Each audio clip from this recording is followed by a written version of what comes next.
Hello and welcome to Konata Can't Read, another installment. Um, basically, is my excuse, my way of getting myself to read, because I legit cannot read. And the only way I have been able to read for the past 20 years, let's say, is a few weeks ago when I read on stream.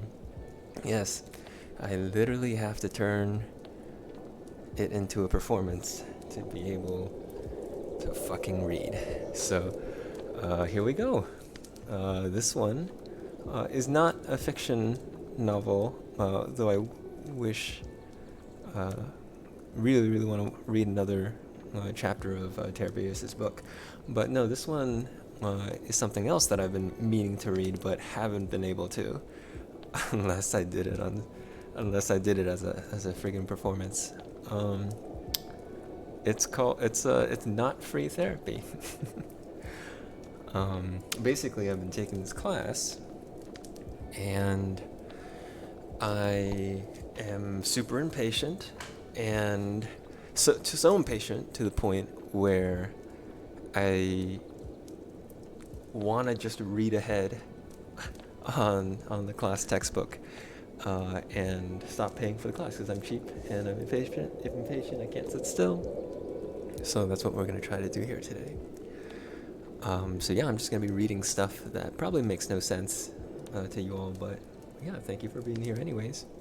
So just to recap stuff I learned in the class up till this point, I'm basically reading ahead in lessons here.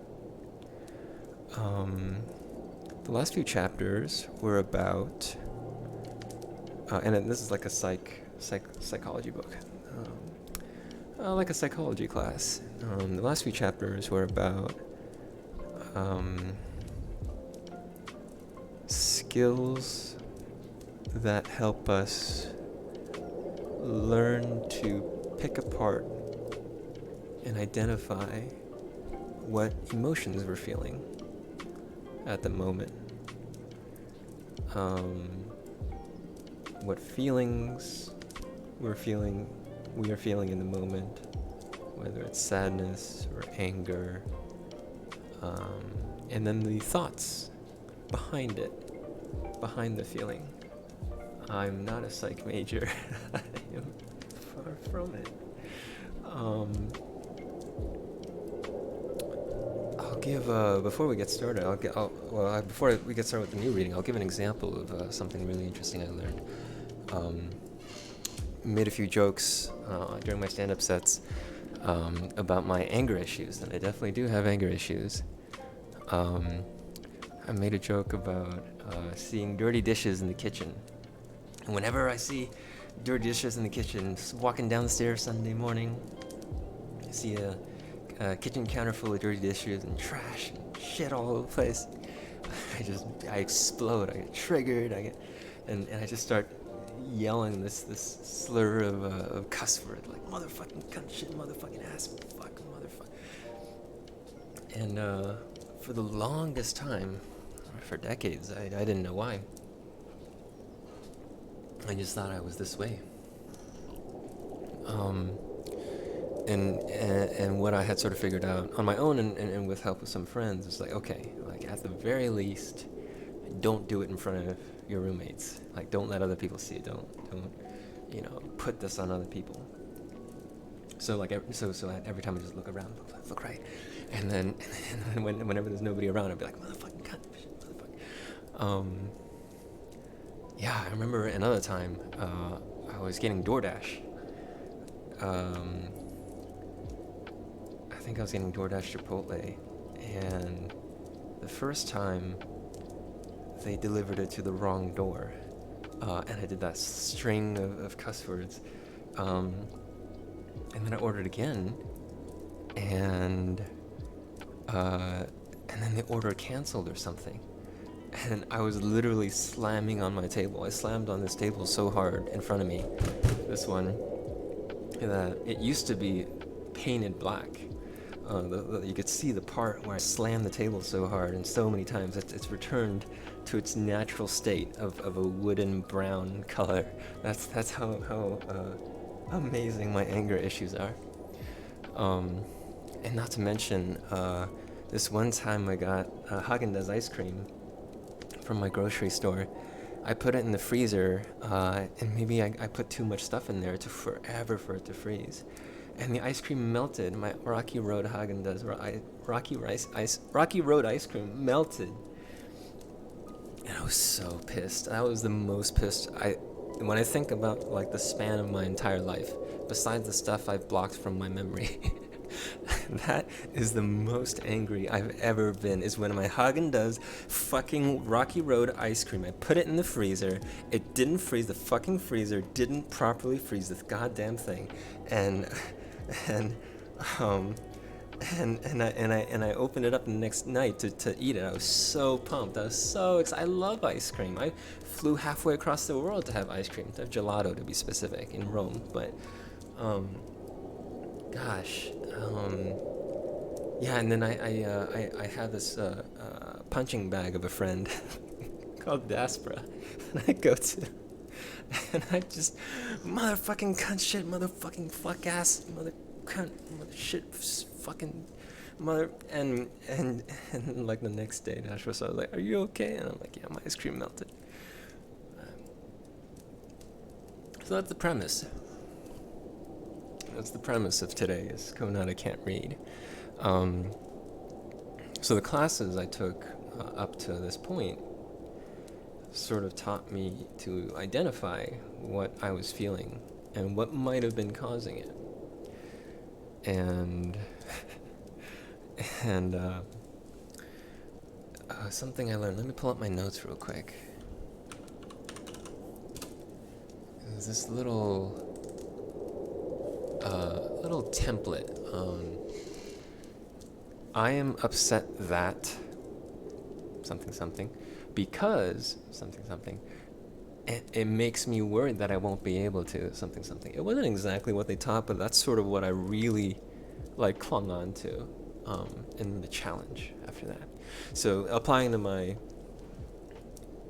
dirty dishes case, I'm upset that I see dirty dishes on the counter, left out by my roommates, sometimes myself too, because I want a clear, clean kitchen all the time, and it stresses me the fuck out when the kitchen is dirty. And it makes me worried.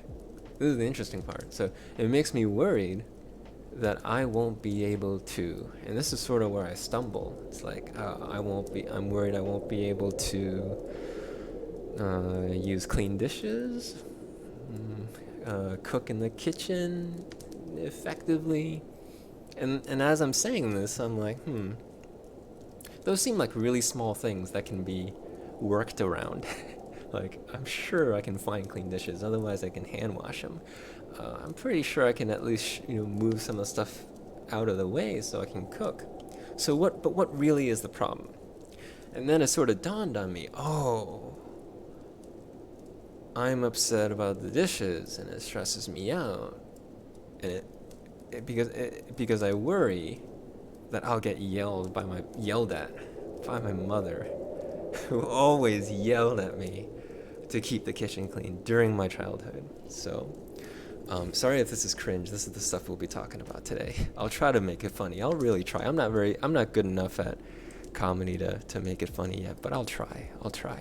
This is the only way I'll read, is doing it as a performance. So, and then the challenge. Okay, so that got me to, is that why I go motherfucking cunt shit, motherfucking ass, motherfucker, whenever I see dirty dishes? Because of childhood. And then so the next part of the strategy is, okay, well, try to challenge it, right? Try to challenge that fact with another fact. It's very important that it's a fact and not an opinion. And the most natural one that came to my mind at the time was, my mom can't yell at me right now because I'm on the West Coast and they live on the East Coast. Like they cannot physically teleport into my kitchen when I see dirty dishes walking down the stairs Sunday morning and yell at me. Like they cannot do that. It's physically impossible.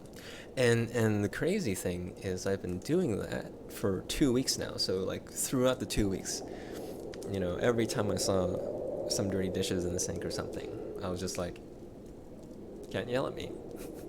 No, nobody's gonna yell at me. Like I'm safe. And I have chilled the fuck out so damn much. Like the amount of stress that I have put on myself has like 90% of it like has gone away. I don't have dirty dishes because at this point, whenever I do see dirty dishes, number one, I don't flip the fuck out, and number two, I just go clean it up. And I don't like get pissed that I have to clean it up. I just clean it up. It's like, oh, this is nice. I'm not getting yelled at. I guess I'll just clean it up. So okay, so that's the backstory. That's the recap leading up to what I want to do today, which is continue reading the textbook so I can stop going to class.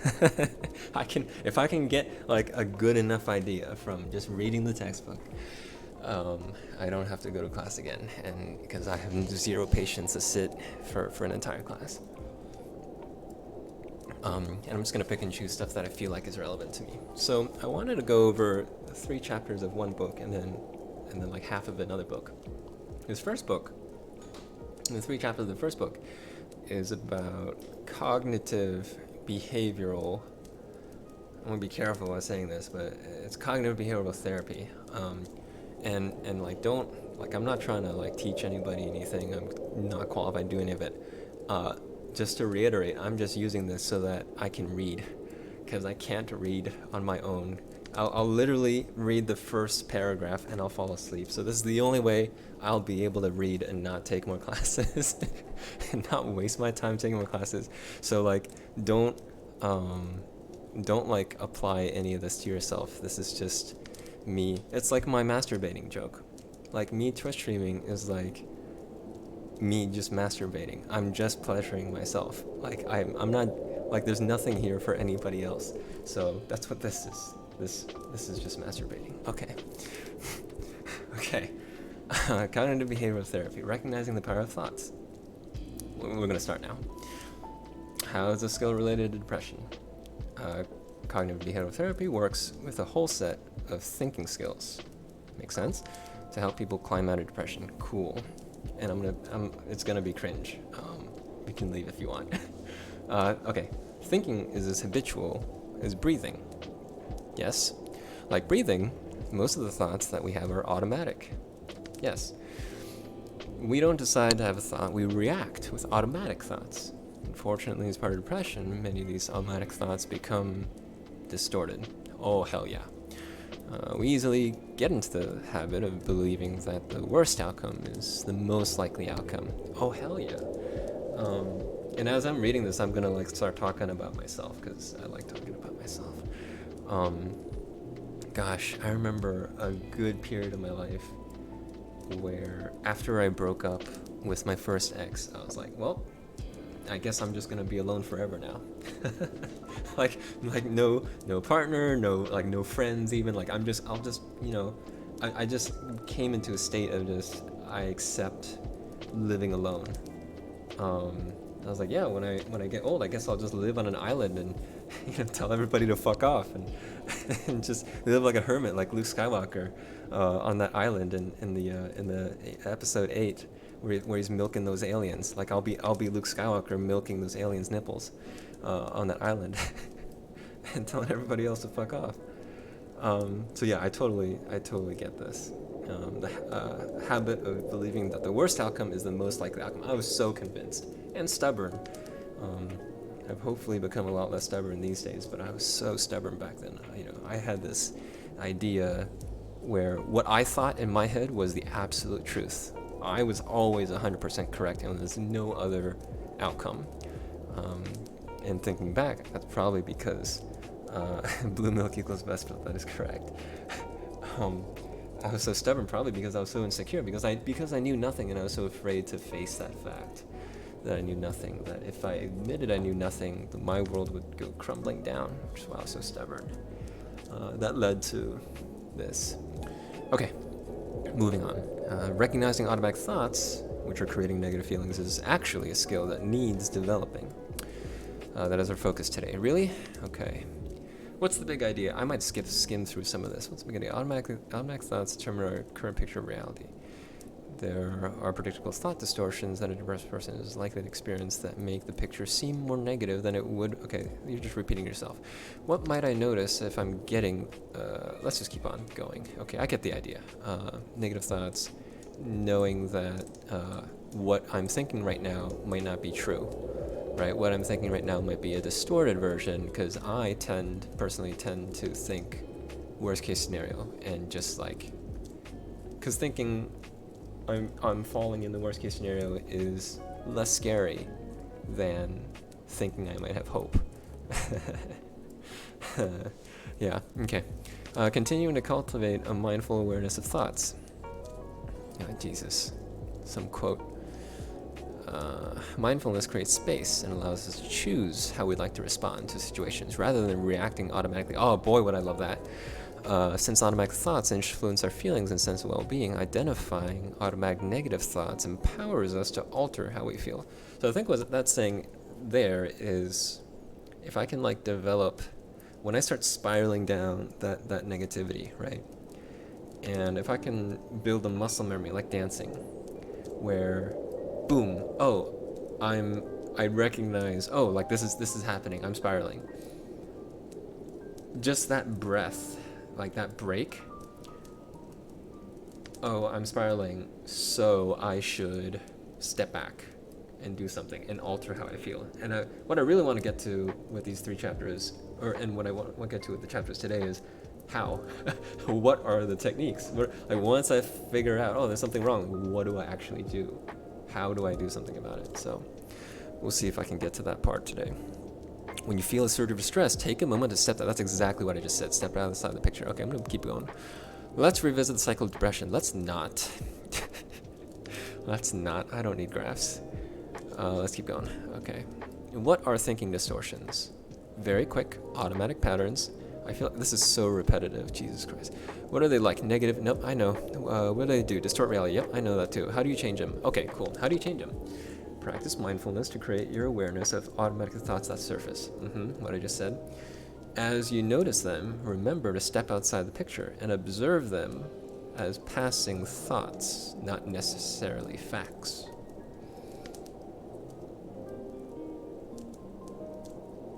So when I go, oh, this thing is happening, I'm thinking very negatively, then go, they're just passing thoughts. They might not be facts. Okay. And it says, once you've identified the thought, you can challenge it. That's sort of what I was saying earlier, like, hey, no one's gonna yell at me. The challenge. Challenge it to see if it measures up to objective evidence. Yeah, no, that's really true, right? Because with my dishes example earlier, without knowing this thing was happening, I just sort of let it happen. I just went motherfucking cunt shit fuck the whole time. Once I knew, oh, it's because of my childhood, then I could challenge it and be like, yeah, it's not factual that someone's gonna yell at me in my kitchen on Sunday in California.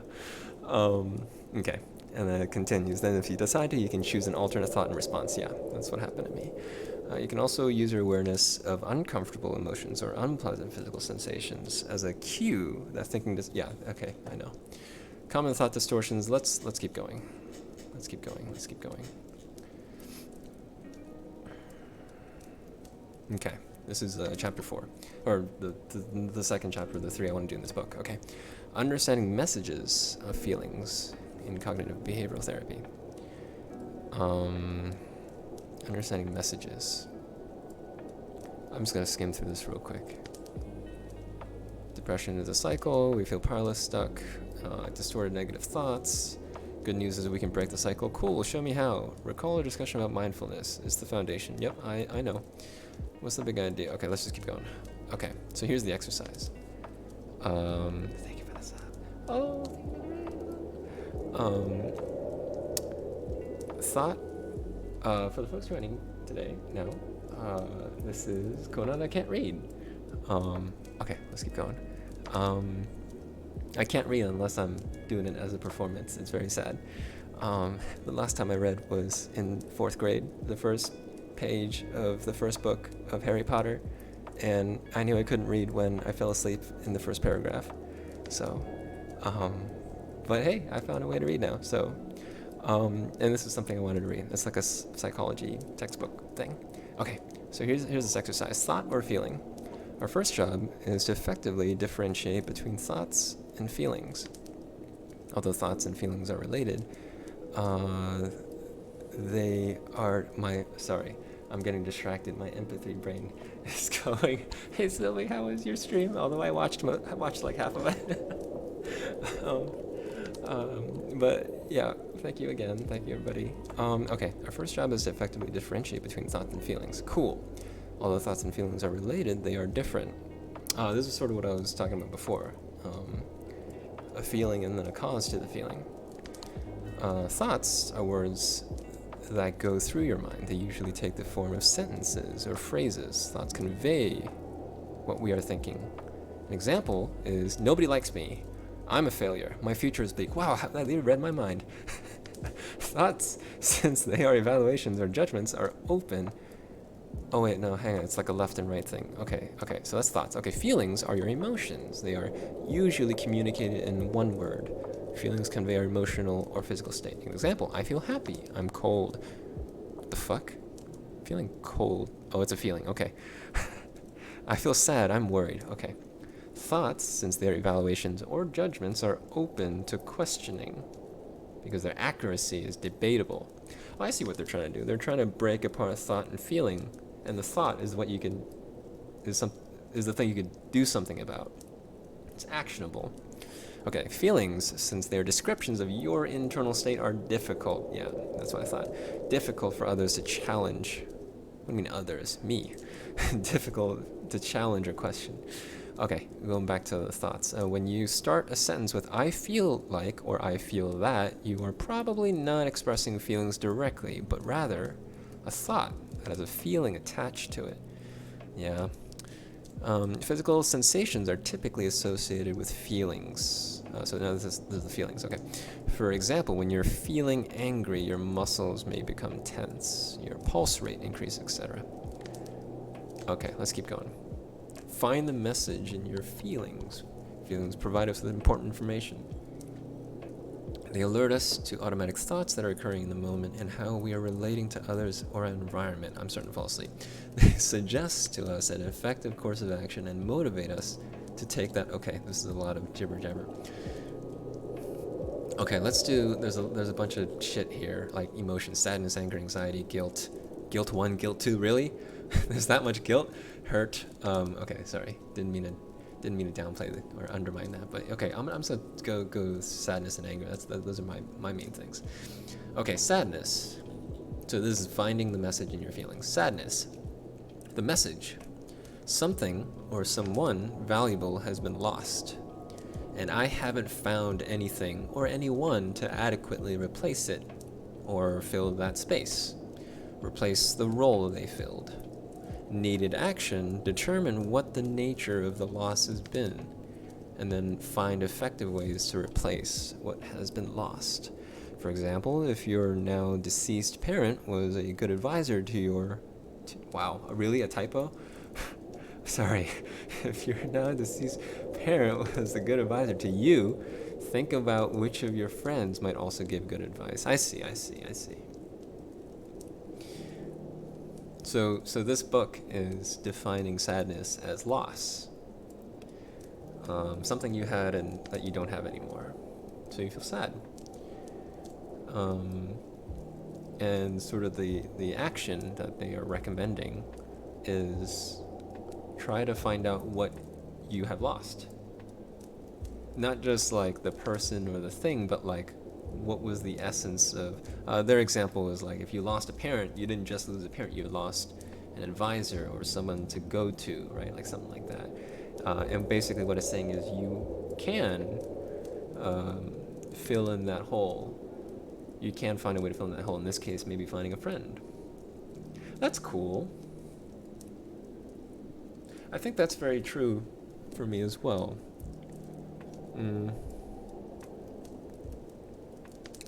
I remember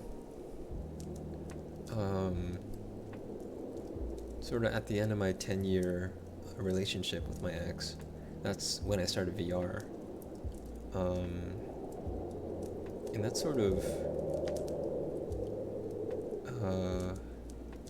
meeting friends and spending time with them and getting into dancing and getting into different communities, watching movies and stuff like that. Without knowing it, that was very helpful. I can't say I fully understand this point yet, but that's my best stab at it. Next is anger. Anger, the message. Something is getting in the way of me reaching a goal or getting what I want or think that I need to have. Oh yeah, like the dishes. Another thing, I just got triggered about the stupid typo, right? Maybe I can use that as an exercise. But okay, action, identify the goal, and then either change the goal or change the way you are trying to reach the goal. Let's see if I can put this into practice. So the something that's getting in the way of me reaching the goal, my goal, right? Like I use this as an excuse a lot. I'm OCD about this, I'm OCD about that, I'm OCD about dishes being clean, and OCD about textbooks not having typos, right? So that's that. So the typo is getting in the way of me reaching my goal of perfection. See, I'm starting to realize, and this is something, someone helped me with to realize, is the root of all my problems with me always leads back to expectations. I expect something to be clean, or I expect something to not have typos, or I expect, I expect to have a partner and be with somebody and be successful and live a meaningful life. That's what I'm starting to find, is a lot of my issues are stemming from these expectations that I build and put around myself. Maybe, probably, because I feel safer with expectations. I feel like I know who I am. If I have expectations, I go, oh, like, I'm good, I'm set. This is me. I know who I am. This is a meaningful life that I'm living. So the action, identify the goal, the typos. Going back to that. Change the goal. I don't know, man. Your textbook really shouldn't have fucking typos. What are you, a 4th grader? Come on. Change the way you're trying to reach the goal. No, I'm stuck on this one. Maybe I'll let me apply my little template to this. I keep forgetting what that is. I have to pull that back up. All right, I'm gonna do my I am upset and then because and then worry template. Okay. I am upset that this stupid book didn't proofread and edit, and your was supposed to be you. Okay. Because I feel like there should be a standard, right? Professionalism. I feel this way about art as well, right? Like I rant and yell at my screen about bad K-pop dances or singers. So, like, if you're putting something out there in the public, it should be perfect, in my opinion. Okay, it makes me worried that I won't be able to. Well, in this case, right, if something is littered with typos, does that mean that, like, you know, the editor did a shitty job, or like whoever was making this wasn't really serious or professional about it. Like, can I trust this? And if I can't trust this, will I get the help I need, right? I think it just goes all the way back down to that. And with the art, the K-pop videos, it's like I want to be entertained, I want to be happy. Like watching BTS videos makes me so happy and gives me so much happiness in life. Oh, you should do it. BTS gives me so much happiness in life because their art is so amazing, right? Their singing is top notch. Their dancing is top notch. Their, you know, choreo and their songwriting and their music videos, and like that makes me happy, and it makes me afraid that I won't be able to experience that happiness if people are shitty artists and don't work on their fucking vocals, don't learn how to write good songs, don't practice their dancing. That's all right. I think we've beaten that horse to death. Let's move on. Oh, hey, strategies for managing intense emotions. Hey, let's go.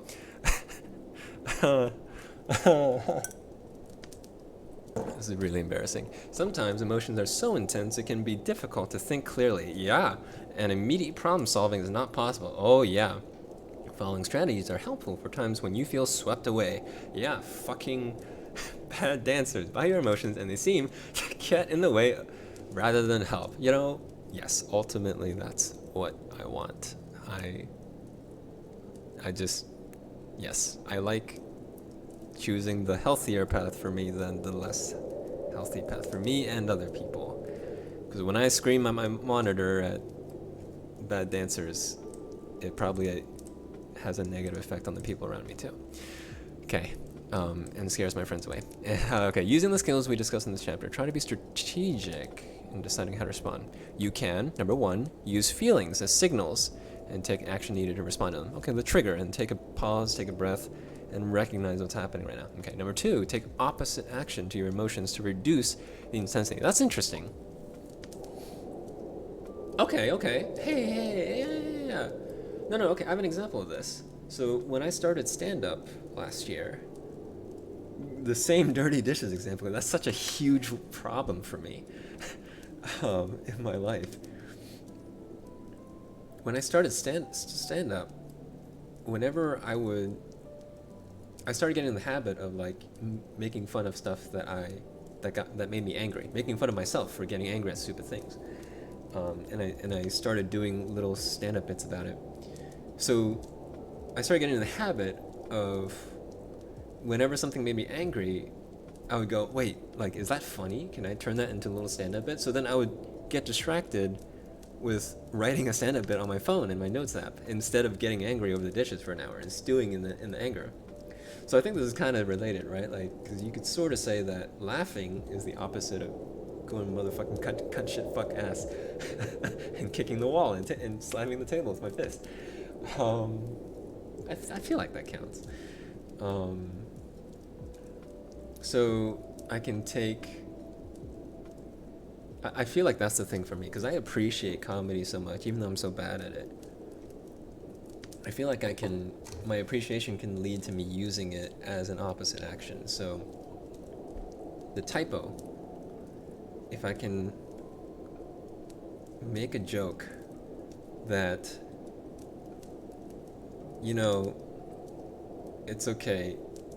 The editor, the person writing this book, was probably too busy jerking themselves off. I don't know. Oh my god, I'm terrible. But that's the idea. I need to work on my comedy chops, my joke writing. Same thing with K-pop. They're too busy jerking themselves off to practice their dance. Oh, I'll work on it. Now that I know that that's a strategy, I'll work on it. Number 3, practice acceptance of your emotion rather than act. I think this helps to some extent. I can see why it's number 3 on the list. Right, because I had accepted that I'm an angry motherfucker. and a toxic motherfucker whenever I see dirty dishes. But that doesn't stop me from getting angry. So it's like, that third one was not very useful. It's just a statement of fact. Regardless of which strategy you use, oh my god, what the fuck? Okay, sorry. Regardless of what strategy you choose, your first step is to acknowledge it. Okay, don't deny your feeling. Yep, I'm good at that. At least I'm good at not denying my feelings. Because, like, denying my feelings is just, like, running into a wall on purpose. And I can't get anywhere. It's like, I'm not angry. I shouldn't be angry. Like, that's what I consider as denying my feelings. Or I'm stupid, I'm a terrible person, right? Like that, I can say that and I maybe feel a little better and safer rather than facing what I'm actually doing and who I actually am and why it's actually happening, at the risk of finding out that maybe I am really an asshole. But like that denying doesn't lead me anywhere. Whereas like me going, oh, I'm angry and it's because of this, and I'm worried because of that. Oh, is that why? And then go, well, here are the facts, right? Like that's a whole process there. Okay, name and state it to yourself as clearly as you can. Okay, take opposite action. I just talked about this. Where I guess it's elaborating. I'm tired of reading. I'm just gonna skim. Okay, I'm gonna move on. Here are some examples of take opposite action. Oh, I like this. Okay. Emotion and action tendency. Lethargy. Oh, dude, I feel lethargic so often. The example is, I don't want to do anything. I have no energy. Anything and everything takes effort. I just want to sit down and do nothing. Oh my god, that's me just all day, every day. Like, that's me in the morning, not wanting to get out of bed. That's me during the day, just like sitting, like, well, the sun's out, but there's pollen, and I'm allergic. And the gas prices are high. I don't want to drive. So I just sit in my chair and do absolutely nothing. And at night, it's like, I want to stay awake for as long as I can, hoping something good will happen that day. Anyways, so that's that example. Okay, but the opposite action is, okay, what if you make a list of things to do? Ugh, I already hate this idea. Preferably simple things that are easy to accomplish in short term. Okay. Simple things. Simple things. I can't think of anything simple. I can think of complicated things like going to Sunset, going to Boba, or talking to like DMing friends, dancing, either in VR or IRL. Now that I have that nice, sexy IRL setup.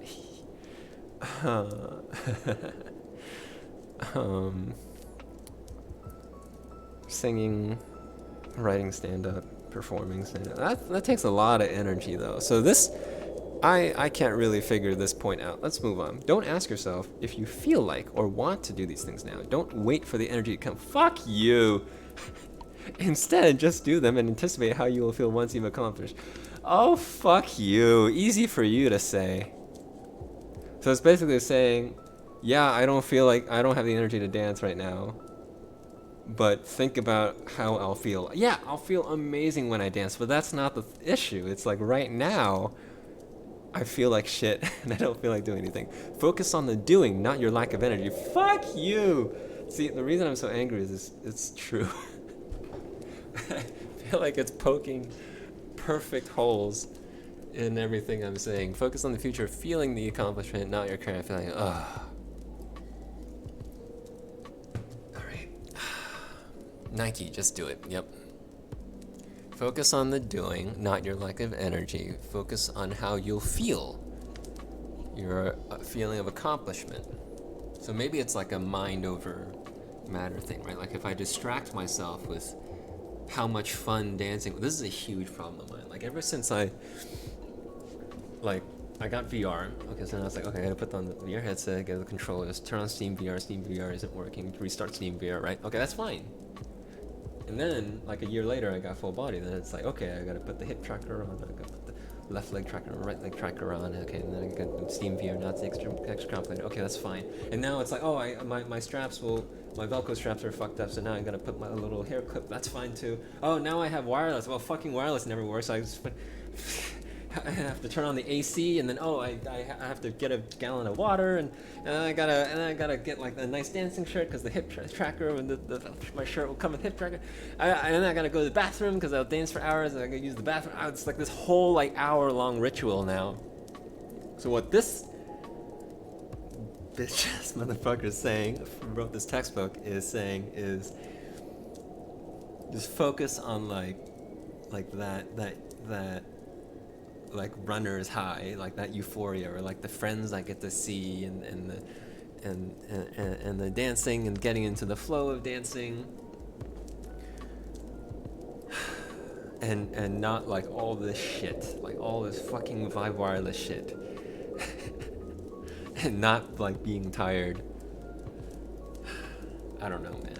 I don't know if I can distract myself that well. We'll see. I'll think about it. We'll get back to that in a week or two. Okay, next example. Emotion and action tendency. Depression. So the last one was fatigue, basically, and this one is depression. Example. I feel sad. It's not fair. I don't know why I must feel. Well, that just sounds like a bitch. What kind of... What? It's not fair? Who the fuck feels it's not fair? What kind of privileged prick? Alright, let's move on. I feel sad even when my environment doesn't make me feel sad. Okay, I'm sad at work, at home, with my family and friends. I don't feel like I'm interacting with anyone. Listening to others feels like it would take monumental effort that I don't have. Yes, I agree with that. Like, when I'm down in the dumps, I have zero energy to, like, interact with other people. Because usually I like to talk to friends and try to learn and listen. When I'm in that place, I can't do shit. People will see how depressed I feel, and I don't want them to see me now. Oh yeah, no, I literally have a line in my song called, and I have to rewrite that line because that line is so fucking clunky, but the line goes, at the moment, I don't want to burden you with this burden of mine. So yeah, that's true. Okay, opposite action. Okay, let's see what this thing has to say. Opposite action. Try to shift your attention from. A lot of this is about shifting in your attention. I don't know how this is going to work for me, but try to shift your attention from obsessing over how sad you are by focusing on other people and things. I already don't like this. While small successes and contributions sink in, give yourself credit. Oh, I fucking hate that. Giving myself credit. Okay, I'm so triggered right now. Notice and enjoy the small stuff. Shift your attention to amusement and pleasantries rather than sadness and heaviness. I'm starting to get tired of this. Reach out to others. Okay, I can agree with that. Right, like I have this little auto trigger where when I feel a certain way, I'll just reach out to a close friend and just let them know I'm feeling this way. Like, not to say like, oh, fix my problem, or not even to say like, let's hop on a call. Like, I'm just gonna let somebody know, just in case I'm not thinking clearly. That sort of goes back to the distorted thoughts, and what I'm feeling might not be a fact, and I don't know. I do something nice for someone. Ugh, no. Never do something nice for people. I'm a selfish asshole. What the fuck are you doing, textbook? Act as if you were not feeling depressed. Oh, fuck you. Alright, let's move on. I hated that part. Oh, what a fucking bullshit. Oh, maybe I'll go back later. I don't know. I don't like it. Accepting emotions. Although it's important at times, blah, blah, blah, blah. Okay, exercise. Since emotions are often closely tied to or manifested by physical sensations. Really? Emotions are tied to physical sensations. This exercise involves bringing awareness to feelings in your body. Oh, that's interesting. Get in a comfortable position. Take a few slow, deep breaths and scan your body from head to toe. I ain't got time for that. But it's a good thing. I recommend it. But I don't even got time for that. Body scan. Body scans are good. You will probably notice several uncomfortable sensations. All right, let's do it. Look for the surrounding sensation, one that bothers you most. Focus your attention on that sensation. Observe it curiously, as if you were a friendly scientist. Oh my God, shut up. I'm just getting angry now. Observe the sensation using the skill of mindfulness, and as you observe, describe it to yourself non-judgmentally. Oh, that's hard. Notice where it starts, where it ends. If you had to draw a line around it, you know where where my fucking sensation is right now. It's in my forehead, and you know why? Because this fucking book is pissing me off. Okay, so tell me what to do about it. Take a few deep breaths.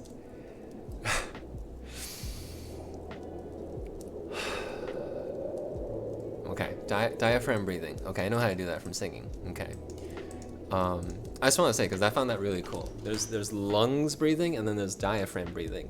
Lungs breathing is what normal people do normally, right?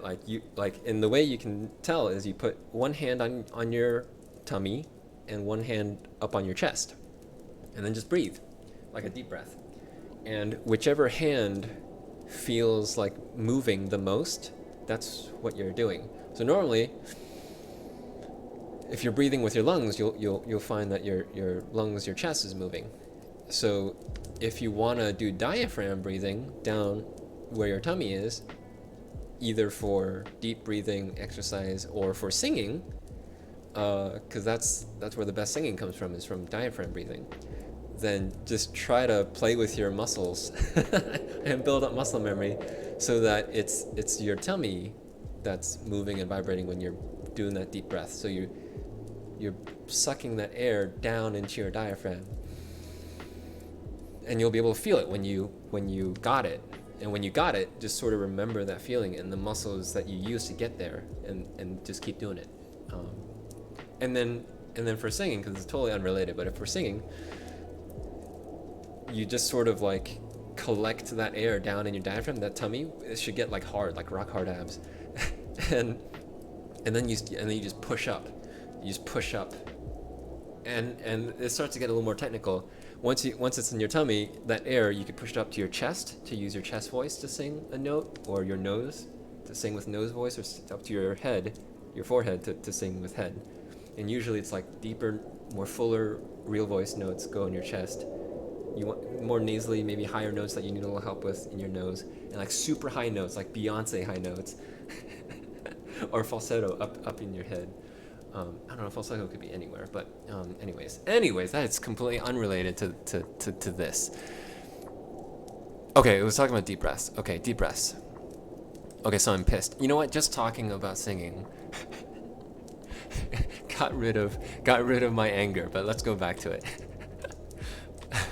Breathe, imagine your breath flowing in and around it. Make room for it. Loosen up around it. Allow it to be there. You don't have to like it or want it. Simply let it be. Don't try to alter it or get rid of it. If it changes by itself, that's okay. If it doesn't change, that's okay too. Changing or getting rid of it is not the goal. If you notice an urge to push it away, just acknowledge that this urge... What? Just acknowledge this urge. Then bring your attention back to the sensation itself.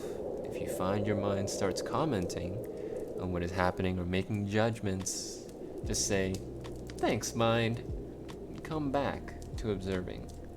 Some people find it helpful to silently say to themselves, "I don't like this feeling." It's already hard for me to say. I don't like this feeling, but I have room for it. Or it's unpleasant, but I can accept it. Really? Really? Okay.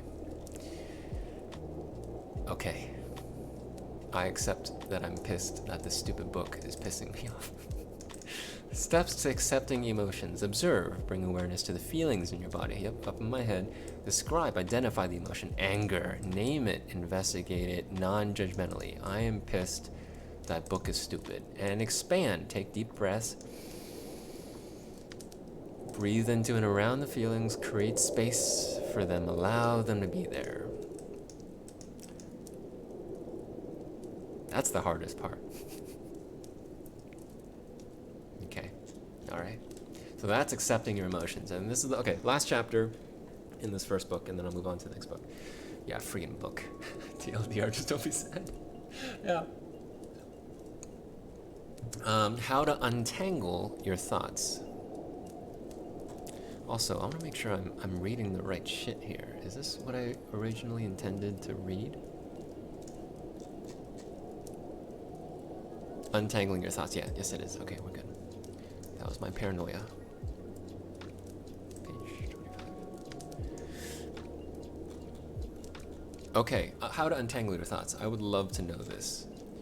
Let's skip this first page here. Thought balancing tools. These are tools that a wise friend... I'm already pissed. What's wrong with me?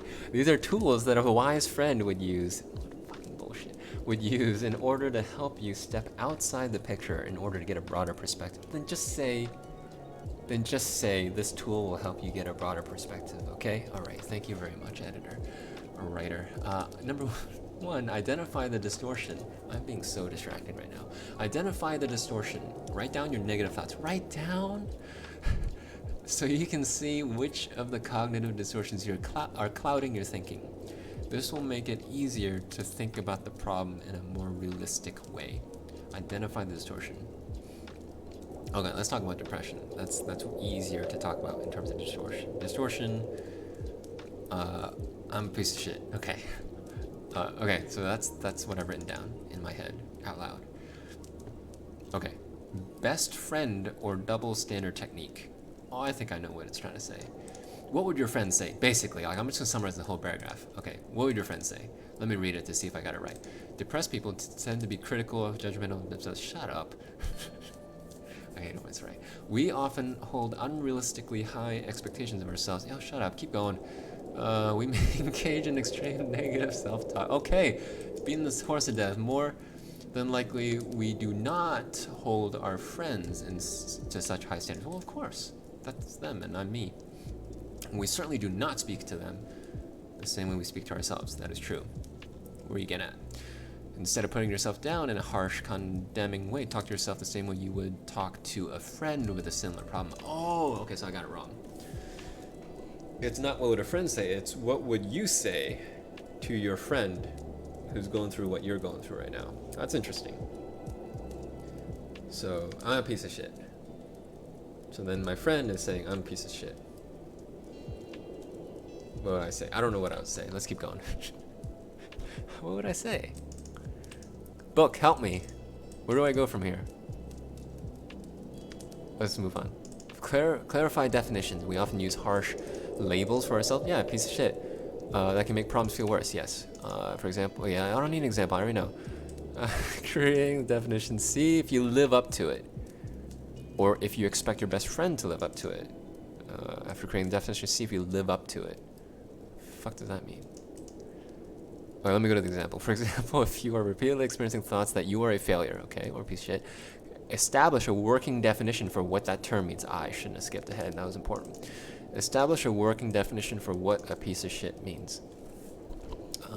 Selfish asshole, unempathetic, just stupid, not mindful,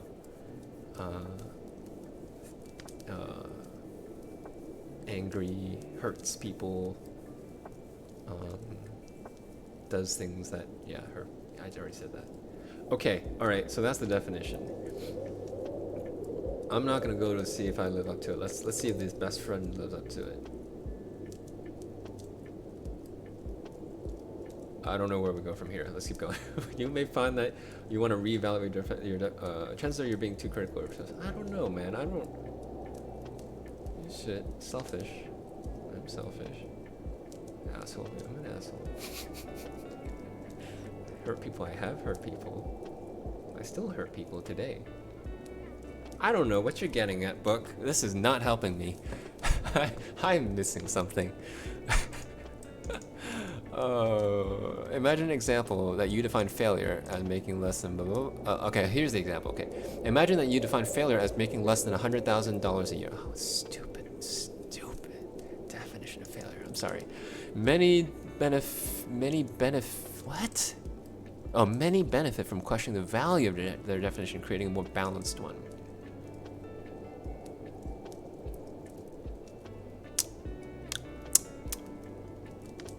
I'm stuck on this one.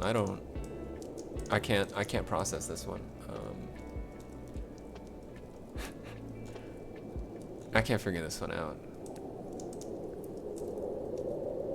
So like this part of the book is trying to tell me that the way I think about myself is not true, basically. But I can't. like, like I can't. I can't not think I'm an asshole. Because in my opinion, that's 100% true. So, you suck, book. Number 5. Question your should. Instead of telling yourself, I should be better already, you can say, I would like to be better already. Okay. Being harsh and punitive with yourself doesn't help. It tends to make your emotions more intense. I know, I understand that. So let's use my example. Instead of telling myself, I should not be an asshole, I should say, I would like to not be an asshole. Hey, you know what? That helps. That actually helped. I would like to be less of an asshole. Soon. Slowly. Number 6, reframing technique. Instead of automatically assuming that you are bad, okay, I'm already pissed, and blaming yourself entirely for a problem, think about the many external factors that may have contributed to it. You make excuses? I'm terrible. I'm not listening at all. In other words, reframe and enlarge the picture you're using to understand your situation. Enlarge the picture. Okay, then focus on solving the problem instead of using up all your energy, blaming yourself and feeling guilty. I totally agree with that. I think I was talking about that earlier. Instead of just saying like, oh, you should do this, you should do that, you shouldn't be an asshole.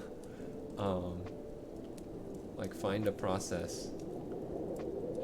Focus on solving the problem. Yeah, basically. Okay, I'm an asshole. The bigger picture of that is I'm working on myself.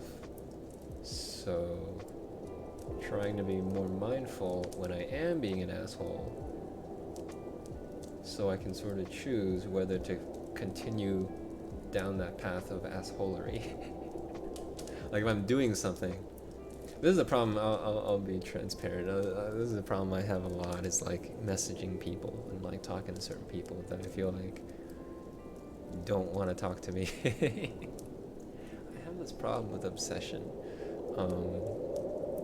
So like being mindful, like, oh, like am I being obsessive right now? Am I like bothering this person? Allows me to like choose, like, oh, maybe I should just leave this person alone, or maybe I should think about it differently, or maybe I should like try to add value or do something that this person might like or something like that. Anyways. Okay, I get it. Think in shades of gray. Okay, I'm starting to get annoyed. Instead of thinking about your problems in all or nothing extremes, rate the difficulty on a scale of 0 to 100. Okay. When things don't work out, think of your problems. Okay. Things don't work out as well as you hope. Think about the experience as partial success rather than complete failure. Okay. Then take notice of what you can learn from the situation. What's an example of this? Maybe me trying to be more empathetic, but feeling like I still failed, but recognizing that I was 1% more empathetic and just 99% asshole, but that's better than 0% empathetic and 100% asshole, which I was a few years ago, so I guess so. And just keep doing what works and keep trying to reevaluate what didn't work. That's a lot of work. I don't know if I'm willing to put in that much work to not be an asshole. Number 8, interact with trusted others. Ask people questions to find out if your thoughts and attitudes are realistic. For example, if you believe that... Okay, if I believe that, like, I'm bothering or obsessing over this other person, I'm hurting these people, ask someone, hey, am I hurting this person? Is this bad? Okay, blah, blah, blah, blah, blah. I shouldn't skip shit. Or if you feel like a burden to others when you ask for help or talk, that's me, ask them directly for honest feedback about how they perceive you. How's that different? Oh, asking for help versus asking for feedback. So asking for feedback isn't being a burden? What the fuck? Still taking up their time. I don't know what you're talking about. Okay, that was stupid. Number 9, use cost-benefit analysis. That sounds like a lot of work. List the advantages and I knew it. List the advantages and disadvantages of a negative thought. Like, no matter how hard I try, I always screw up. Or a behavior pattern, like overeating and lying around in bed. That's me when you're depressed. You can also use the cost-benefit analysis to modify a self-defeating belief, such as, I must always try to be perfect. Okay, this technique can be particularly helpful when you can't identify... Okay, but what the fuck is it? What does that mean, cost-benefit analysis? Example, negative thought. I feel so depressed, I'm going to stay in bed all day. Yeah, I would love to do that. Pros. Oh, pros and cons. Okay, so if I stay in bed all day... Okay, let's see it. Let's do it. A pro. I won't have to face the world today. Oh, that sounds great. Con, I feel better when I get out of the house. Well, not when there's allergies. I do feel better, even if I get allergies. Pros, if I feel better, a pro of staying in bed. It feels better right now to stay in bed. Yes, it does. Cons, avoiding things usually makes it worse. Yeah, yes, it does too. Pro, I might feel more rested tomorrow. Oh, that's a fucking lie. That's an excuse. That has nothing to do with staying in bed. I'm in bed not because I want to be more rested tomorrow. I know that's not going to be... I'm going to be more fatigued, if anything. Anyways, book's stupid. Cons. I'll likely be more stressed tomorrow. Maybe, I don't know. Or like equally as... You know, it's like a plateau. It's like a ditch. It's like equally as down. My depression may get worse. Yeah, maybe, I don't know. You know, after identifying the pros and cons, consider how accurate and helpful your thought is. That's stupid. I'm never gonna do that. Never gonna do that. I'm just gonna skim through the rest because I don't know how useful this is gonna be. Downward arrow technique. Use this okay. What is the downward arrow technique? Ask yourself, if this thought were true, what would that mean about me? What would that mean about my future? Repeatedly think. For example, if you repeatedly think, I can't do anything right, what does this mean about me? This means I'm a future. Oh, I like this. This means I'm a failure. Sorry. Okay. I can't do anything right. This means I'm a failure. What does being a failure mean about me? People won't like or respect me. Oh, okay. It's getting down to like what your insecurity is, basically. Okay, people won't like or respect me. What will this mean? What will happen? Oh, it's like a worst case scenario type of thing. I'll end up all alone. No one will care about me. Okay, now what? I don't feel better. As this example portrays, a deeply held belief of fear of being unloved and abandoned is fueling the negative automatic thought. I can't do anything right. You can then use other techniques, oh, I see, to examine that deeper belief. You know, I do this all the time. I love this, actually. It's called downward arrow technique. Okay, cool. So let's do I'm a piece of shit. This means I'm an unempathetic, selfish asshole. What does that mean about me? Oh, yeah. People, like, I'll have no friends. Yeah, I'll have no friends. Like, I'll just be alone. I'm sorry. What will this mean? What will happen? It means I'll be alone. Yeah, basically... actually, hang on. Let's go a little deeper.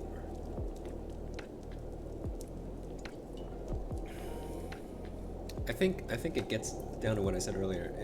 If I'm alone, it means I can't make an impact on the world, right? Like, what am I gonna do? Plant trees? I don't want to plant trees. Trees are stupid. They give me allergies. Like, I want to have an impact on people, and if I don't have that, my life will be meaningless, and that's very sad. It means I was born and lived and died and nothing changed, and that makes me sad. And then I can use other techniques to examine that deeper belief. I already forgot what the other techniques were. This is not helpful. This is... What are the other techniques? Like, we got down to this very important thing. Like, what do I do with this? Oh, I challenge it. I think, what would I say to my friend?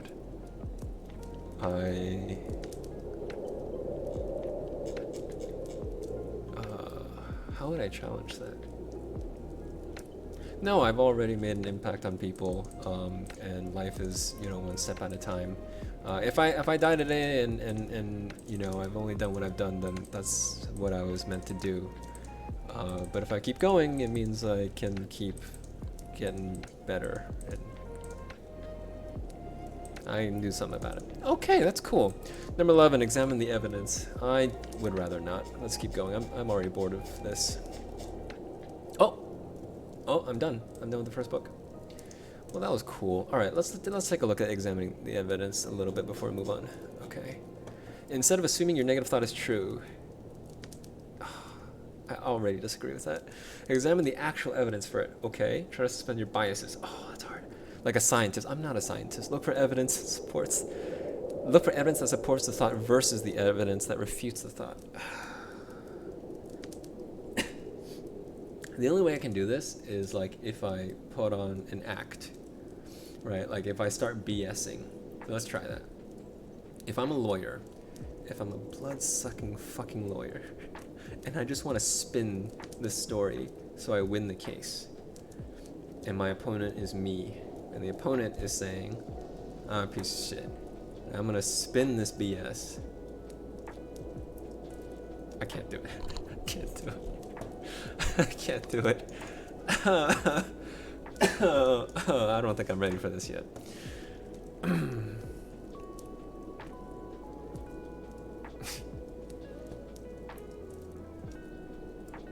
Sorry, I'm not reading chat. It's because I'm a selfish piece of shit. I'm sorry. I'll read it afterwards, I promise. It's because I want to stay in the moment. Hey, there you go. Okay. Acknowledge evidence that supports this thought. Look for evidence that does not support this thought. Okay, so try to be objective. Construct a more balanced thought. Acknowledges both sides of the coin. Construct a more balanced thought. Okay, hey, I can do that.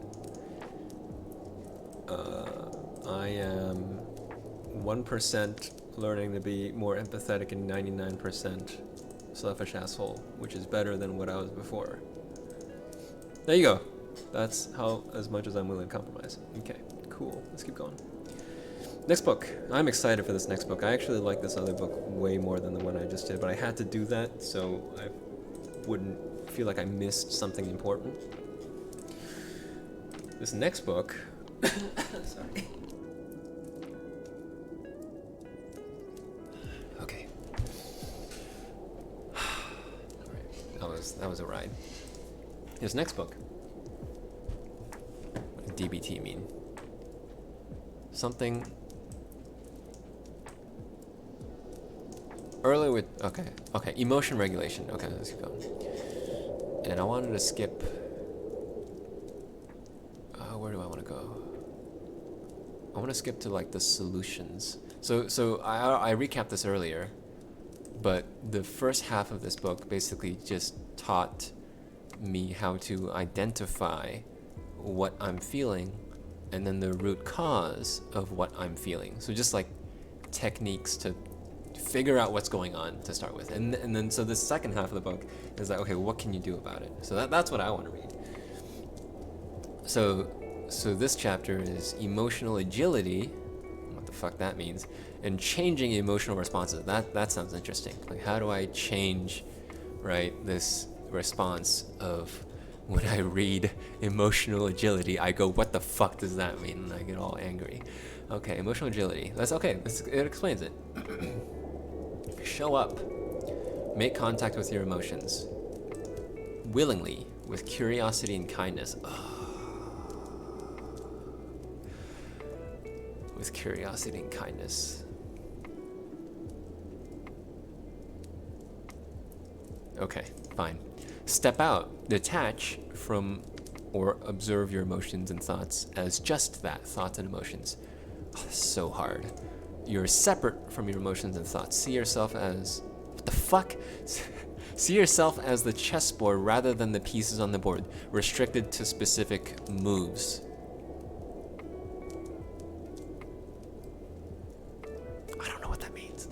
I tried. Walk your why. Your values help point the way toward what matters to you in your life. Oh, like just say it. Ask myself why. and trust that my values will lead me to the right conclusion. Why can you not speak like a normal person? Move on, not me, the book. Move on. I'm fine, I'm perfect. Move on, take small steps in committed action toward. What the fuck? Oh, take small steps. Balancing challenge and competence. I don't know what the fuck that means. Take small steps, move on. I hated that definition. Okay. What is this next part? This is a poem? Why are you showing me a poem? If this poem is bad, I'm gonna flip out. This poem is called Learning to Love Dandelions. I'm already angry.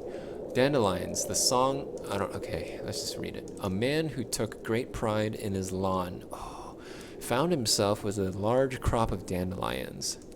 He tried every method he knew to get rid of them. Still, they plagued him. Okay, it doesn't rhyme, all right?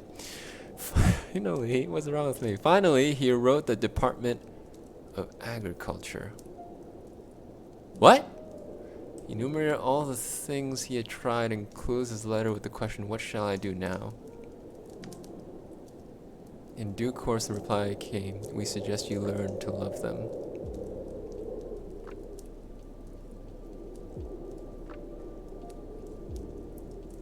I'm so pissed off right now. What the fuck was the point of that? We're angry about our anger. Oh yeah, I have a line in my song about that, I think. Worried about our worry, unhappy about our unhappiness is like quicksand. No shit.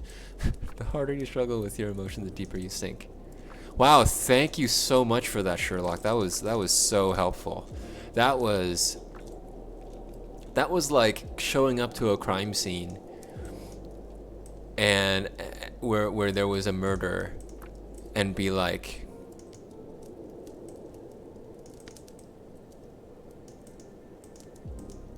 I think something bad's going on right here. No shit, Sherlock. Okay, let's keep going. Overview changing emotional responses. Check the facts. Okay, thank you. Finally, something useful. Check out whether your emotional reactions fit the facts of the situation. Changing your beliefs and assumptions to fit the facts can help you change your emotional reaction to the situation. Okay, check the facts. Okay, I got it. Opposite action. Okay, this is in the other book. When your emotions do not fit the facts,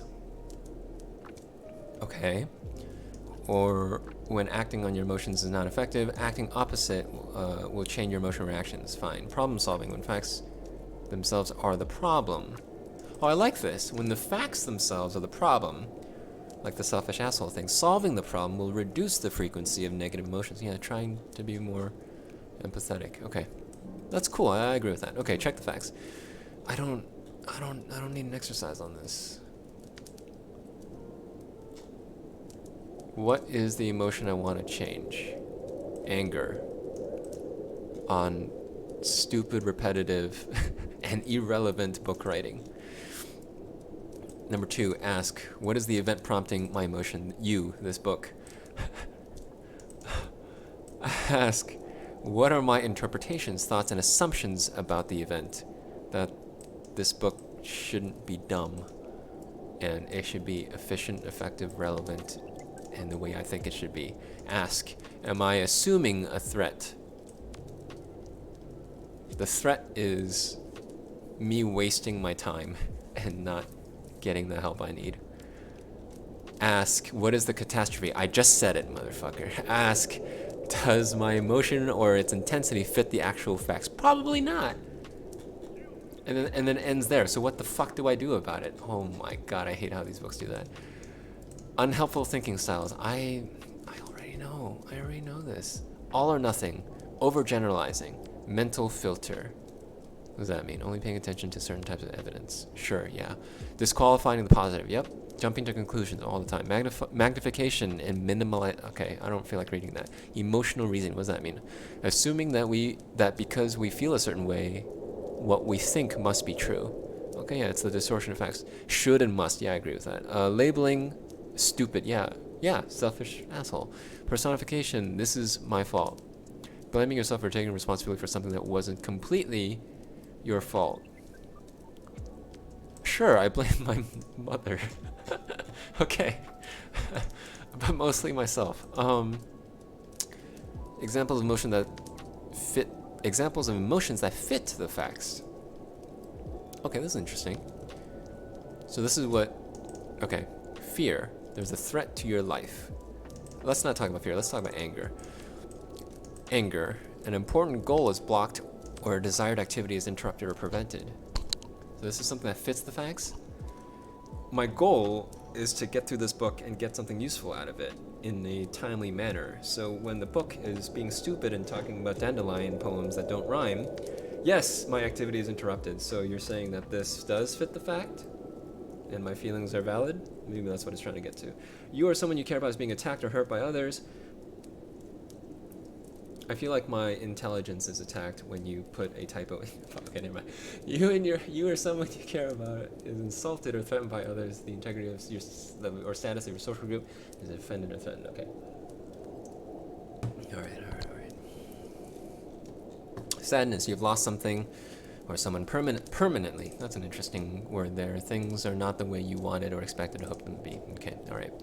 Intensity and duration of emotion are justified by, number one, how likely it is that the expected outcomes will occur. Likeliness.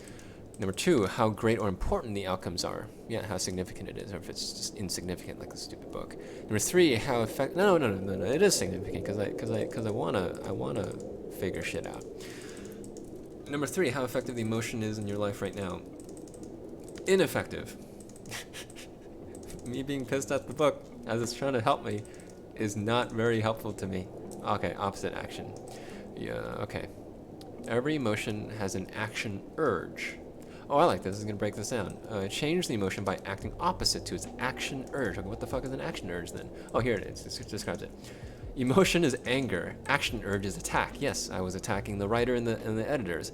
What is the opposite action? The opposite action is gently avoid. What? Or be a little nice. Can I be sarcastic? Can I attack sarcastically? No? Okay. Gently avoid and be a little nice. So the people who wrote this book probably wrote it for a ton of different people. What works for me doesn't work for others. What doesn't work for me, or what I don't find relevant, like that stupid poem, maybe somebody really enjoys, or maybe the writer really enjoys. That's as nice as I can be. Emotion, sadness. There's absolutely zero scheme today. That was a poem. Yeah, I know, right? Okay, emotion, sadness. The action urge is sadness is to withdraw and isolate. Yeah. Like getting on VR chat less actively and, complaining about how long it takes to get my VR set up, all that stuff. Not wanting to get out of bed, all that stuff. Yeah, that's withdrawal and isolation. Not talking to people. Opposite actions get active. To some extent I've done this, right? Like reaching out to people and talking to people. But getting in the VR, I have to like train myself to do it. Like I have to find a way to like actually do it.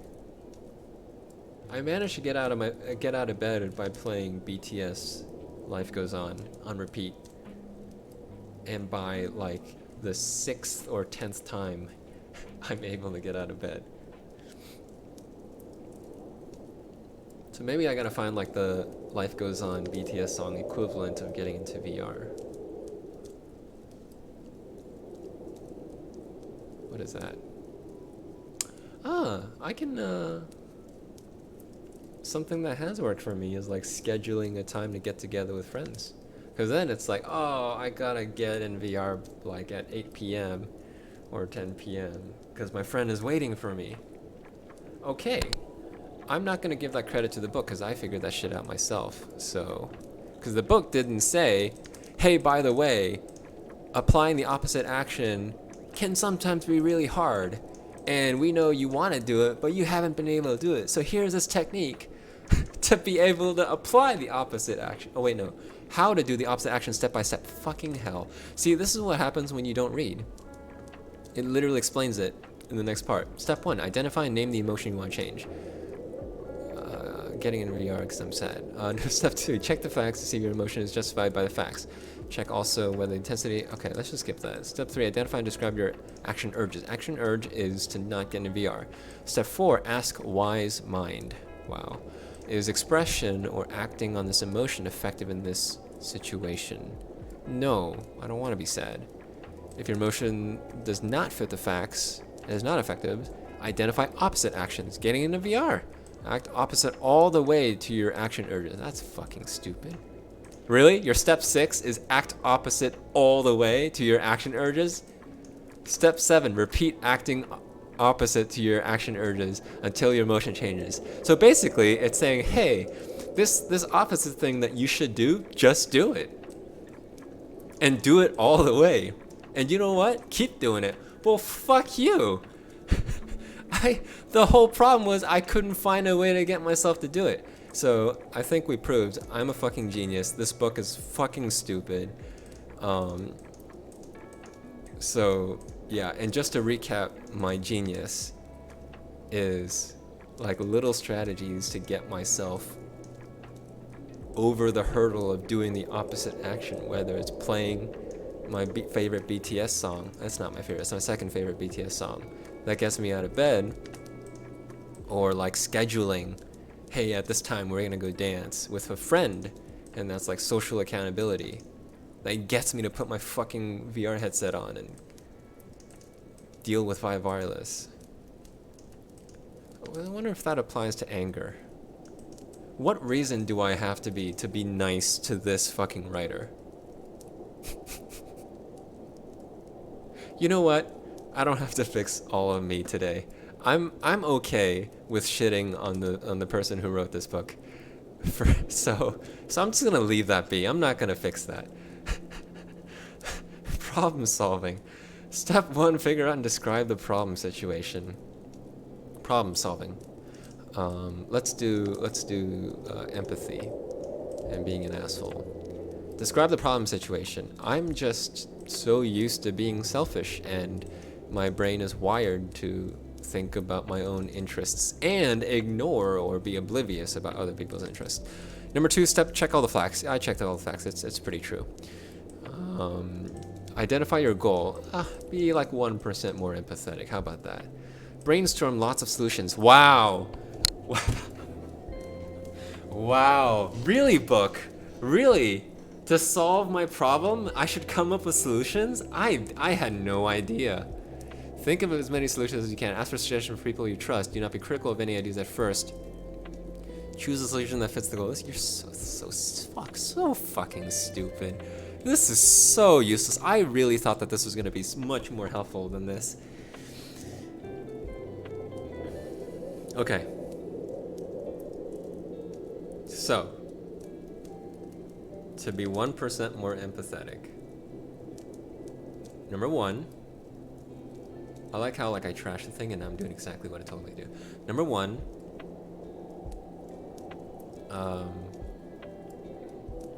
recognize the scene that keeps on repeating itself, right? Like there's usually a scene where I'm about to do something really selfish and hurt somebody. There's a pattern. Recognize what that pattern is, what that situation looks like, whether it's something I'm writing, something I'm feeling, something I'm thinking about, or saying. And next time I feel that way, even though it might not be me being selfish, but it might be, so when I find that pattern, usually the pattern is like, oh, I'm feeling like I'm being obsessive, or I'm feeling like I want something and I'm not getting it, or I'm feeling like I have an expectation for something. And so next time I'm feeling that way, or I'm like, oh, or like if I'm writing to somebody like constantly and they're not replying, right? Like that's a really nice way of saying fuck off. But usually when I'm being obsessive, I just keep writing or keep contacting, right? So, and that's probably damaging and hurtful for them. So, okay, so those are the patterns. So that's, and then next time the patterns happen, I go, okay, something's happening, and then what? Go get boba? Write a comedy bit about it? Maybe just be honest. Maybe be like... Anyways, I'll figure that shit out on my own time. But, okay, let's keep going. I'm gonna skip this chart. I don't care about charts. Check the facts. I don't know if I feel like doing that again. Opposite action to change emotions. Why is it just repeating shit? What is this justified, not justified? I should be careful about what I'm skipping. Select a current or oh, this is an exercise. Select a current or recent emotional reaction that you find painful or you want to change. Let's just use that messaging somebody thing. Figure out if the emotion fits the facts. If it does not, notice your action urges. Figure out what would be the... Oh, no. This is the action urge thing. So this is like getting into VR. Okay. Who, what, when, where prompted... What prompted the emotion? Is my emotion justified? Intensity or duration? Does it fit the facts? Is it effective? Yeah, I know where this is going. So, yeah. No. List the facts that justify the emotion and those that do not. Okay. I'm tired. Vive Wireless sucks. And it takes an hour to get into VR.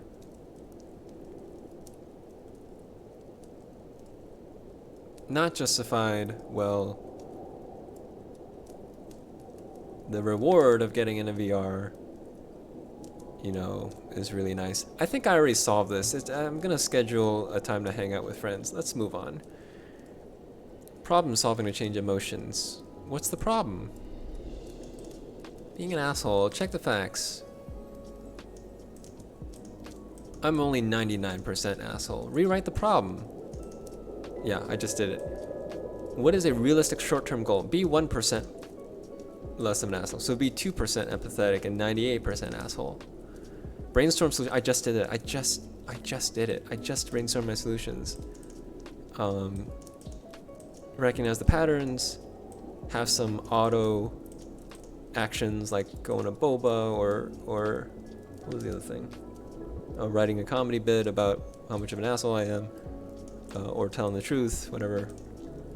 Pros and cons. Do I really have to do this? I'm not going to do it. I feel like those are pretty solid. I'll try all the solutions. Okay. Did it reach your goal? I don't know. I haven't done it yet. The fuck? I think this exercise is meant to be done like over a week or something. Is there a new problem to be solved? Do it again. No shit. Okay, next chapter. Reducing vulnerability to emotion mind. Building a life worth living. Cool. Reducing vulnerability. I can get behind that. A way to remember these skills is remember the term, oh please, no acronyms, please don't do this to me. ABC, please. Oh, Jesus fuck, it's so stupid. A, accumulate positive emotions. Okay. Short term, do pleasant things that are possible now. Talking to friends. Long term. Make my own wireless solution. Long term, make changes in your life so that positive events will happen more often in the future. I like that. Build a life worth living. Just like expanding my friend network, and I think the scheduling hangouts with friends is a long term nice thing too. And like short term is like DMing. I don't know. Okay, B, build okay, I'm just gonna forget the acronym, I'm just gonna read this shit. Build mastery, do things that make you feel competent and effective to combat helplessness and hopelessness. I think that's what my art is. Right? Because it's easier to improve dancing and singing at the same time. It's hard to do stand-up. But it's easier to do that, to get better at dancing, than to be less of an asshole. So at least, what's something I'm good at? I'm a pretty good leader. But that feels so hollow when I'm an asshole. Anyways, cope ahead of time with emotional situations. Okay, rehearse a plan. I just did it. The patterns and the auto responses. Yeah, that helps. Like before, anyways, actually no, let's talk about it. So there's one time at work when people were not meeting my expectations, and I was raising my voice and I was yelling at people, and these are people I really cared about. And my friend like basically called me out and was like, "Are you hungry?" because basically I'm paraphrasing, like you're a bitch when you're angry, and I'm like, oh, something's wrong, I should go to boba, and I went to boba for 2 hours. So that's like one thing. It's just like if I feel myself bubbling up, I just leave because I know I can't control myself. So what was this thing? Cope ahead. Oh, that was just a statement of, okay, all right, nothing to do there. Take care of your mind by taking care of your body. I like that idea. I think what this book talks a lot about is there's actually a very strong connection between how you feel and your body. So your body, they say, it's treat physical illness. Oh. Balance eating, avoid mood-altering substances, balance sleep, and get exercise.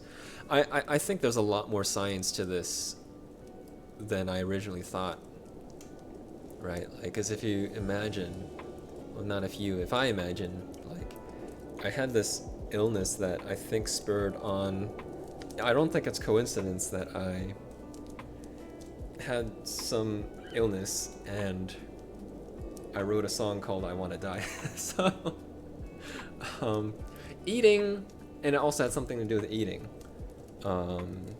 As I wrote in the song, eating started becoming a chore, and that was unbalanced, and I don't do drugs, I do boba. Balanced sleep, I'm pretty good on sleep. I know it's hard for others to sleep, and I feel bad.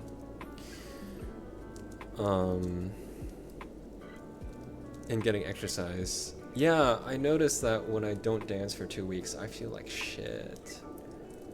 So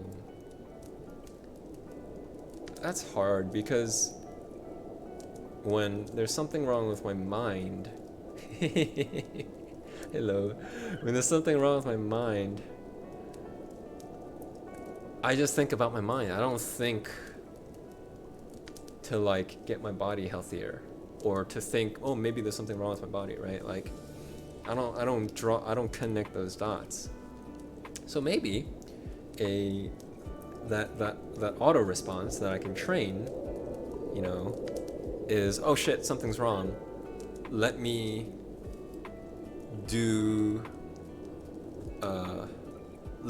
check if I'm sick right now. Let me eat a meal with meat and vegetables and carbs and have dessert with fruits. I can do that. I love doing that anyways.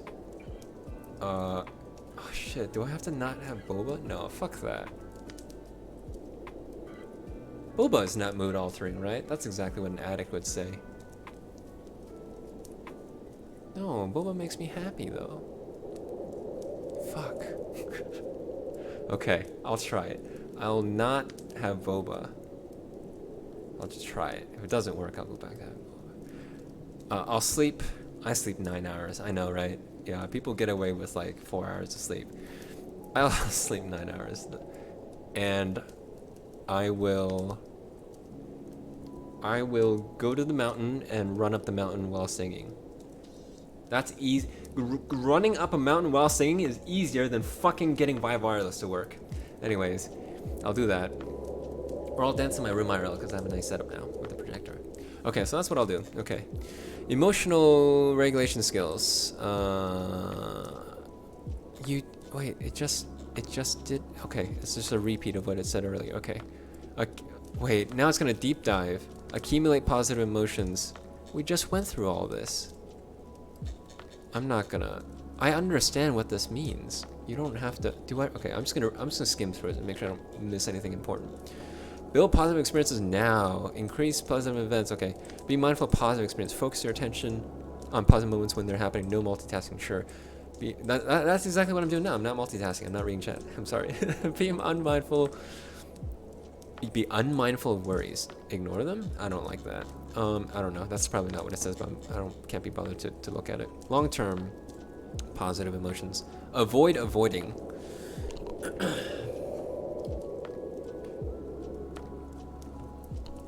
Identify values that are important to you. Identify one value to work on now. Sure. Identify goals that relate to this value. Choose one goal to work on now. Identify small actions towards your goal.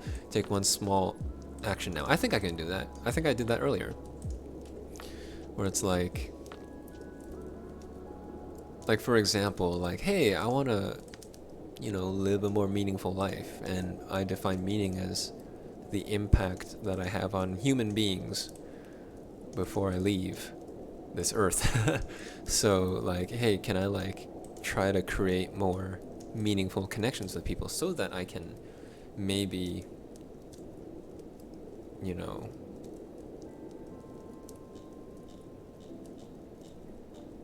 yeah, do something meaningful. We'll see. Oh, look at this. There's a whole giant chart of pleasant activities for people who don't know, who feel so lost that they don't even know what a pleasant activity could be. And they have enough options for you to pick. So if one doesn't work, you're bound to find one that works. I like that. I actually appreciate that.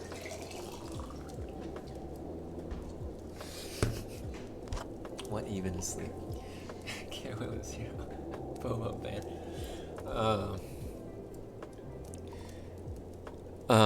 Snickers. Okay. Okay. Pleasant activities: acting, amusing people, attending a concert. BTS. They're only $90. I'm the one to go with though. Beach combing. Yeah. I like walking along the beach during sunset, but it's a 40-minute drive.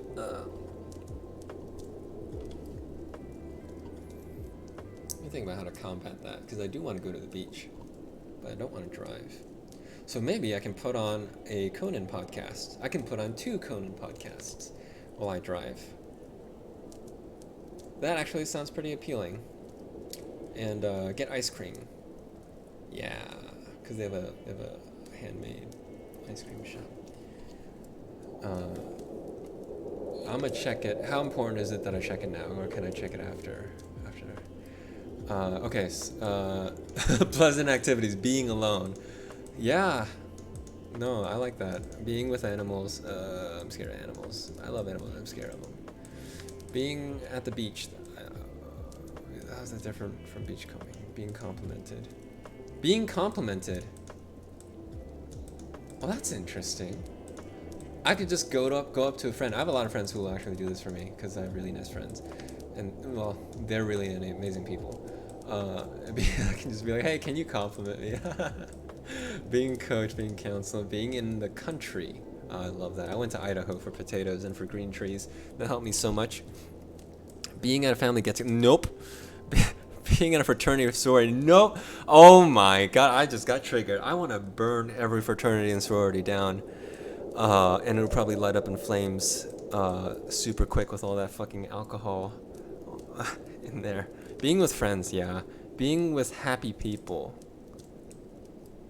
I feel like all my friends are happy people.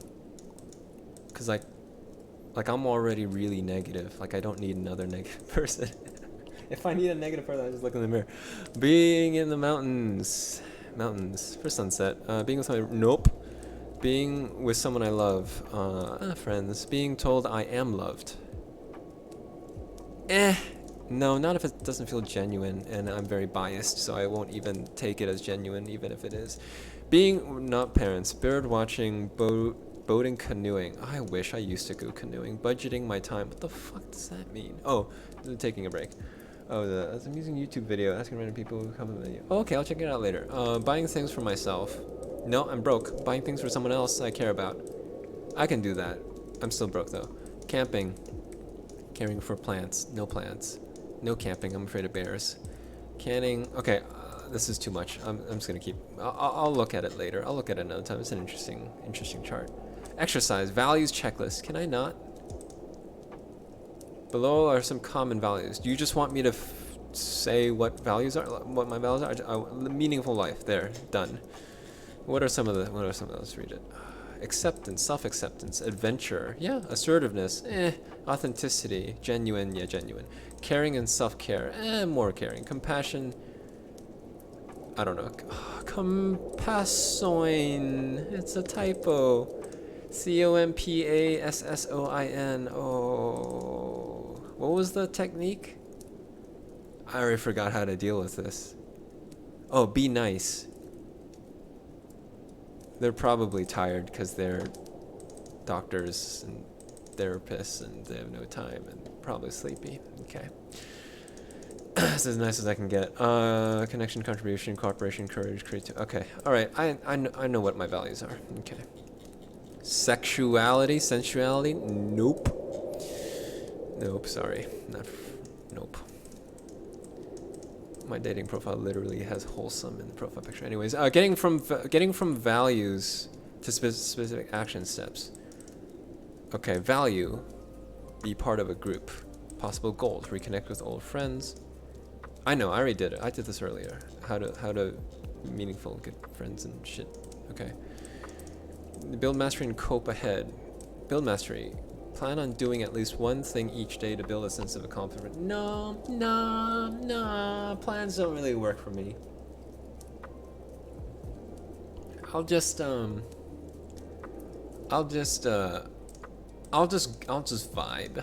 I'll just sort of like have it in the back of my mind. Like I'm gonna try to improve this part about myself and I'll just let it go. It's like dancing, right? It's like I have this idea and then when I actually dance, I forget about it. Because plans are stupid, in my opinion, for me. Like a plan is a dead object. Like I'd rather planning is like doing a choreo and and just and I like to freestyle. So I like to go, okay, I want to dance more freely. I want to take my time. I want to listen to the music, right? And do the music justice. I want to listen to the different beats and the vocals and represent them properly. And then I forget about it and then I just do, right? And then I eventually build enough muscle memory to do it. So I'm not going to plan this shit. I'm just going to go, hey, I want to build more meaningful connections. And then during the day, I'll just naturally do it. So fuck you, book. Plan for success, not failure. Sure, of course. What the fuck is the point of doing anything if I'm going to plan for failure? Gradually increase the difficulty over time. I don't know about that. If the first task is too difficult, do something easier. No, I know that. I don't know about increasing the difficulty, though. That sounds uncomfortable.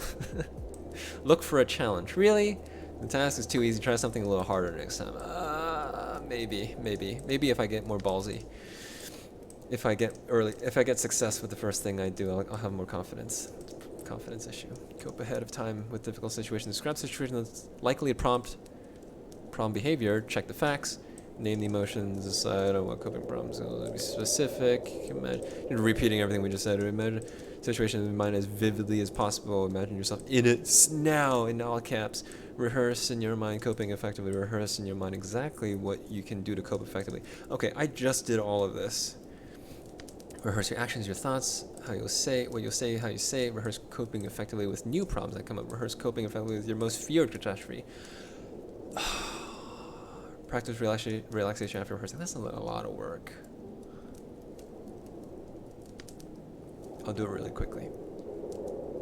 So next time I feel like a piece of shit,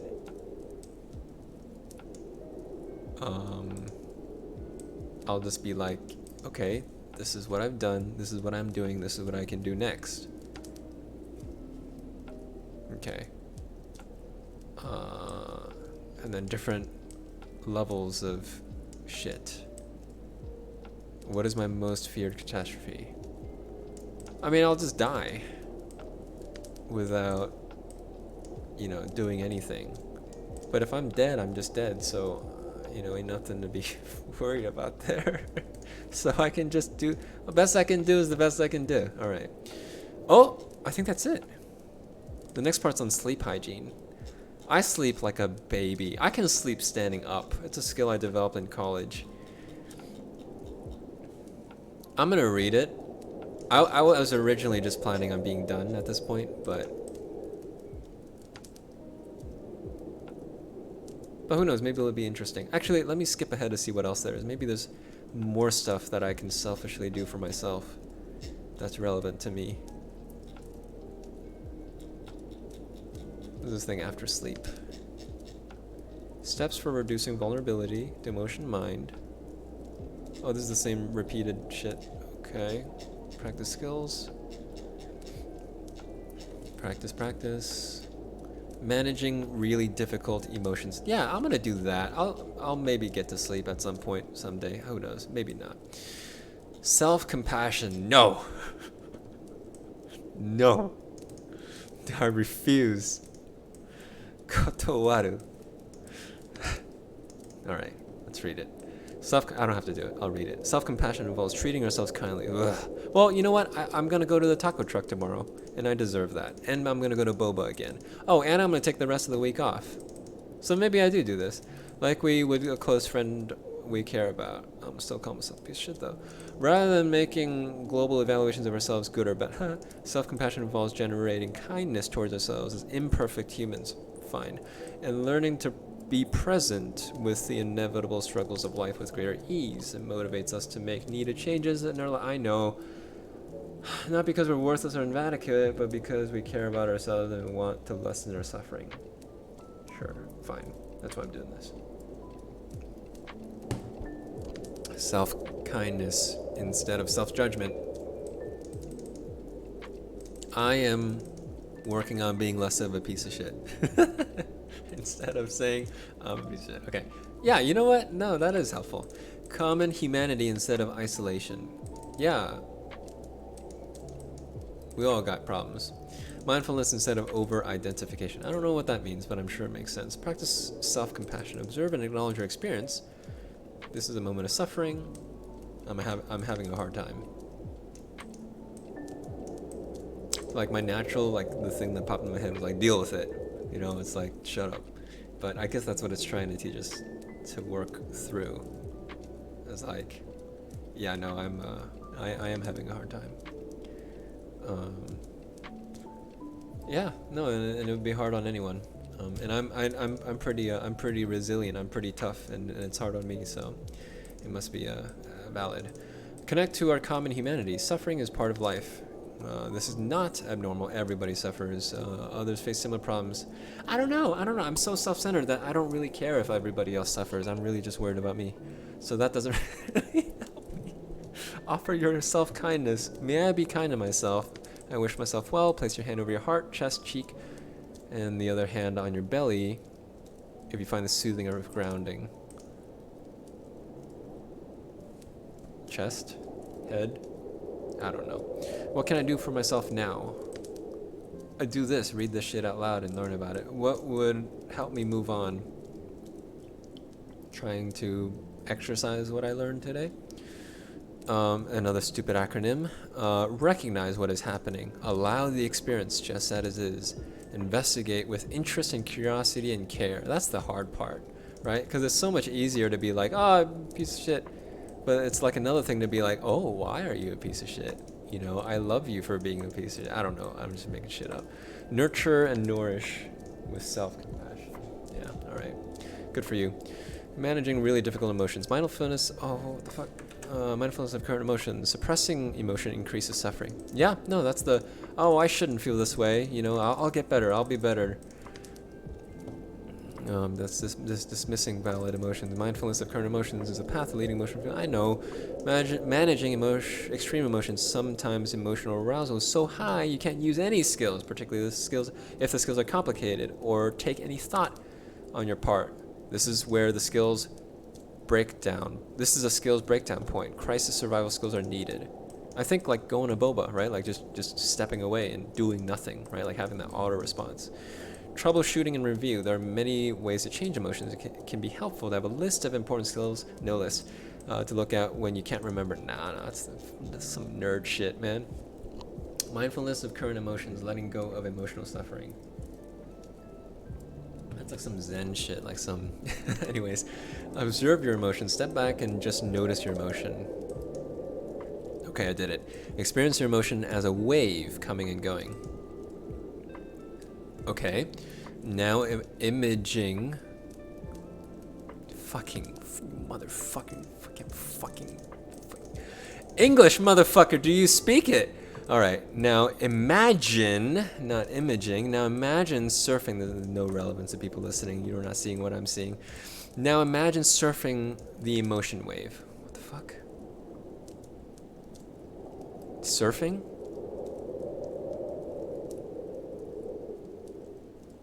Like being in control of it, basically. And accepting that it's this wave. And managing it, basically. Okay, imagine surfing the emotion wave. Okay, try not to block or suppress the emotion. Okay, got it. Don't try to get rid or push. Yeah, like basically try to live with it. And accept it. Don't try to keep the emotion. Wait, don't try to keep the emotion around. Don't hold on to it. Okay, so don't get rid of it. Wait, no, sorry. Don't try to keep it out. Don't try to keep it in. Right? That's basically what it said. Like, try not to block or suppress the emotion. So, like, don't try to push it away. But then it says, don't try to hang on to it either. So just do nothing. You should have just said, just do nothing with it. Okay. Don't amplify it. Okay. Practice mindfulness and body sensations. Notice where, I don't know. Is that helpful? Notice where in my body I'm feeling emotional sensations. I need a scientist to explain this to me for me to believe it. I call bullshit, man. Experience the sensations as fully as you can. Observe how long it takes for the emotion to go down. Observe how long it takes before the emotion goes down. Oh, this is just like so you get an idea of what your emotional reactions are like. Like when I get pissed off and triggered, it takes me 2 hours at boba to come down from it. So now I know I need like to allocate 2 hours of time. I shouldn't come back before the 2 hours are up. Okay, remember you're not your emotion. Do not necessarily act on your emotion. Remember times when you have felt different. Practice loving your emotion. Ugh. Respect your emotion. Fine. Do not judge your emotion. Ugh. Practice willingness. Radically accept your emotion. You're just telling me to do shit, but like, how the fuck do I do it? New ways to experience emotions. Mindfulness and acceptance. Dropping, anchor, or other mindful grounding techniques. Noticing and naming the emotion. I know that. Diffusion from unhelpful cognitions about emotions, judgments, rules. I feel like I'm just reading shit and I'm not telling stories anymore. And I feel like that's not very helpful. Appreciating and utilizing. Use the wisdom of the emotion. What's it telling me to address or change? I think it's because I'm tired. Metaphor. Seeing challenging emotions in new ways. Emotions are like the weather and I am like the sky. I'm pissed off. What the fuck is this fucking bullshit? Let's move on. Managing extreme emotions. Following the suggestions when emotional arousal is high. Yeah, like right now. So I moved on. Yeah, that's what I did. I got rid of the thing that pissed me off. First, observe and describe the emotion skills breakdown. I feel like we're just repeating at this point. Step. Oh, these are the crisis skills. So like me going to boba part, not the thinking, logical skills. Step 1. Tip your body chemistry. What? Distract yourself from emotional events. Yeah, distract yourself. So I'm like, yeah, leaving. Self-soothe through the 5 senses. Well, like rubbing one out? Sorry. Improve the moment you're in. Okay. Return to the mindfulness of current emotions. Try other emotion regulation skills. Basically, it's saying when you can't control yourself. Sorry. When you can't control yourself, try to use these like crisis skills. Basically, just get out of the situation and like do really basic primal, things to make yourself feel better, to make yourself come down from that point faster so that you can like think clearly and be logical and use your skills effectively to get to that point. That's basically what it's saying. Tip skills, changing your body chemistry. I'm glad it's explaining it because I don't know what the fuck. Oh, tip the temperature of your face with cold water. Hold your breath, put your face in a bowl of cold water. I only see this in movies. This is a real thing? Put your face in a bowl of cold water. Really? But then it's in the germs. Germaphobe. Or hold a cold pack. I can do that. On your eyes. I can get like an ice water bottle. Hold for 30 seconds. Really? Cold water? I'll try it. I'll try it before I diss it. Intense exercise. What the fuck? That's like the opposite of cold water. What? Engage in intense exercise. If only for a short while. Expend your body's stored up energy. Oh, yeah, I do that. Yeah, I dance, right? Angry konata hours, that's all, and sad konata hours too, but mostly angry, that pent-up energy. I also used to do drumming. Banging on drums. It didn't really help though, just that alone. Yeah, but anyways, that's when the other skills come in. I didn't have those back then. I guess I'll tell a story. One of the reasons I think I'm a huge asshole is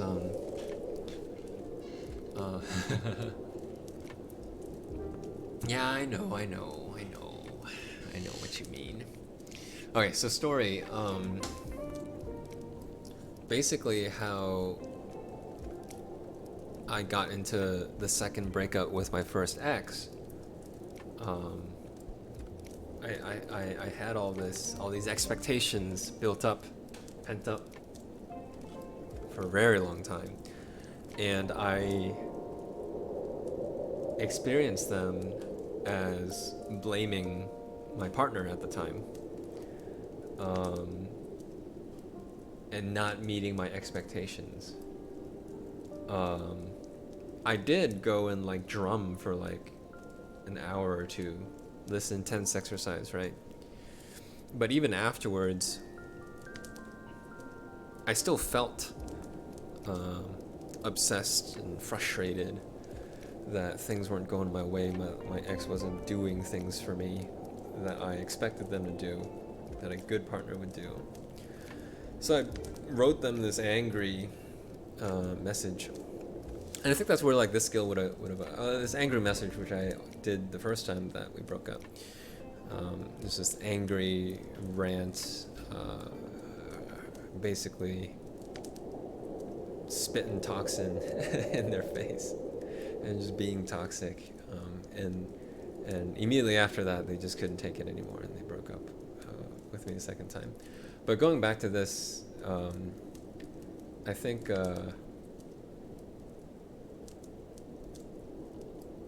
I think what happened was maybe two things. Like one, maybe I needed to like step away for a little longer. Like maybe playing the drums, I was still stewing in it. So recognizing when I am still in it, that heightened sense versus when I've actually come down, when I can think logically. And then when I can think logically, have that pattern recognition where I can recognize when I am being obsessive, have a desire to change that, and then have those sort of auto responses of like, oh, how does this other person feel? You know, how is what I'm doing making this other person feel? And if I can't figure that out, it probably means I shouldn't say anything. Or maybe I should just, yeah, maybe I should ask for help. Like get a second opinion. Try to figure out how I really feel, because the worst thing I can do, and I have done several times, still do, is doing actions that don't reflect my own self-interest and how I really want to feel, right? Like if I actually went through and processed all my thoughts and feelings, I would have arrived at a very different conclusion. Whereas if I didn't, the actions I took are actually counterproductive to where I really want to be if I did sit down and think. And I usually realize that when it's too late, when something happens as a result of my actions. Okay, moving on. Paced breathing. Sure. Paired muscle relaxation. What? Okay, like body scanning. Distracting. A way to remember these skills. Oh no. Activities. Focus on task you need to get done. Oh, distracting. Like, yeah, me going to boba. Okay, I get it. With contributing, doing something nice. Comparing with me and other people. I hate that. With different emotions. Oh, this is interesting. Distract myself with a different emotion. Like a scary movie. Like comedies. I think this is something I do naturally. When I feel really down, I'll like watch a romantic comedy or a stand-up comedy special. I usually don't go for the scary movies. It's my friends who usually go for the scary movies. I'm usually either a comedy or a rom-com person. Listen to emotional music. Yeah, that's me, like, you know, singing, dancing, stuff like that. And these, and just keep in mind, these are still the crisis stuff. So like this isn't like the logical stuff that you do when you have time to think. This is like, oh, you're in crisis. Like, what's something you can do to take yourself back to the logical state? Pushing away. Yeah, pushing away. Like, yeah, driving away. With other thoughts. Sure. With other sensations. Well, like jerky. Okay, never mind. I'm not gonna go there again. Self-soothing. A way to remember these skills is to think of soothing each of your 5 senses. Vision. Oh yeah, I go to sunset. Yeah. Yeah. When I'm really stressed, I go watch sunset. Oh yeah, it even has it here. Watch a sunset or sunrise. Yeah.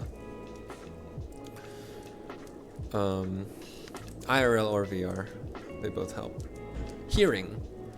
Sounds of nature. Actually, that's what I'm doing right now with lo-fi hip-hop. I also have Peter B. Helland to help me go to sleep at night. Peter B. Helland, Bright Future album. It's like some really soothing sleeping music. I also have this relaxing like nature sound. It's like a jungle sounds with the ocean. That's really nice. With smell. Lavender, but I'm too broke to to get a lavender scented candle or lavender a bubble bath. I don't even have a bubble bath. I used to do that. Touch, shower, massage. I don't know if that's gonna help. Hug someone. No. Taste, favorite food. Yeah, boba. Yeah. Okay. Tea. Yeah, no, I totally do that. I have an Ito and jasmine green tea that I go to when I'm stressed. Okay, improving the moment. Imagery. Okay, this is the same thing, just regurgitated. Okay, imagery. Meaning. Find purpose or meaning in a difficult situation. Self-encouragement. Prayer. Nah. Relaxing. Yeah. Music and boba. Vacation. Yeah, that's what I'm doing right now. Literally my vacation right now. Taking the rest of the week off. One thing in the moment. Focus your whole attention on just what you're doing right now. Staying present. I think that's like one thing I excel at and other people suck at. Like I sit at a table at lunch and everybody has their fucking phone out and I'm just sitting there like, oh, I'm just gonna enjoy being with people with their fucking phone out. That's another problem. Okay. Troubleshooting emotion regulation skills and review and next steps. That's also like why I'm so adamant about like, even when I'm streaming, neglecting my chat. Because I wanna, and why like, feel like I have to DM everybody afterwards. It's like, no, I wanna like be in VR or like be doing whatever I'm doing. Because I'm never doing stuff for our chat. Like right? So I'm only doing shit for me. So when I'm doing shit for me, I want to be doing shit for me. And then I DM everybody, be like, hey, you know, thanks for watching. How are you doing? It's been a while, whatever, catch up. So when I'm in the DM, I'm like, you know, totally present in the DM. I'm stupid. When what you are doing isn't working. Oh, troubleshooting. Okay, that's useful. That was like my whole spiel. It's like, oh, shit's not working. Okay, check your biological sensitivity. Like, am I sick, right? Yeah. Eating, yeah, the way we talked about earlier. Take care of yourself, check your skills, review what you try, work on new things, yeah, okay. Check or reinforcers. Do my emotions communicate an important message or influence people to do things? Motivate me to do things I think are important. Validate my beliefs are. Oh yeah, basically, are my emotions valid? If yes, practice interpersonal effectiveness skills to communicate, work to find new and reinforce and motivate yourself. Practice validation. Yeah. Check your mood. Am I putting in the time and effort to solve my problems? Yeah. Yeah. I'm always, at least I'm always like honest about that. No, am I honest? Am I always? Maybe not. Maybe I think I am. If no, try to get yourself through that. Okay. Check for emotional overload. Am I too upset to use complicated skills? Yeah, the crisis situation. Yeah. Okay. Yeah. If it's too high to think straight. Yep. Okay. Check for emotion myths getting in the way. Check for judgmental myths. Yeah. Okay. My biases. Check the facts. Yep. Okay. Pros and cons. Yeah, I hate pros and cons. Let's keep going. Radical acceptance. What is that? Radical means all the way. No shit. It is accepting in your mind, heart, and your body. What? It's when you stop fighting reality, stop throwing tantrums. Fuck you. Because reality is not the way you want it. Let go of the bitterness. Fuck you. Let go of the bitterness.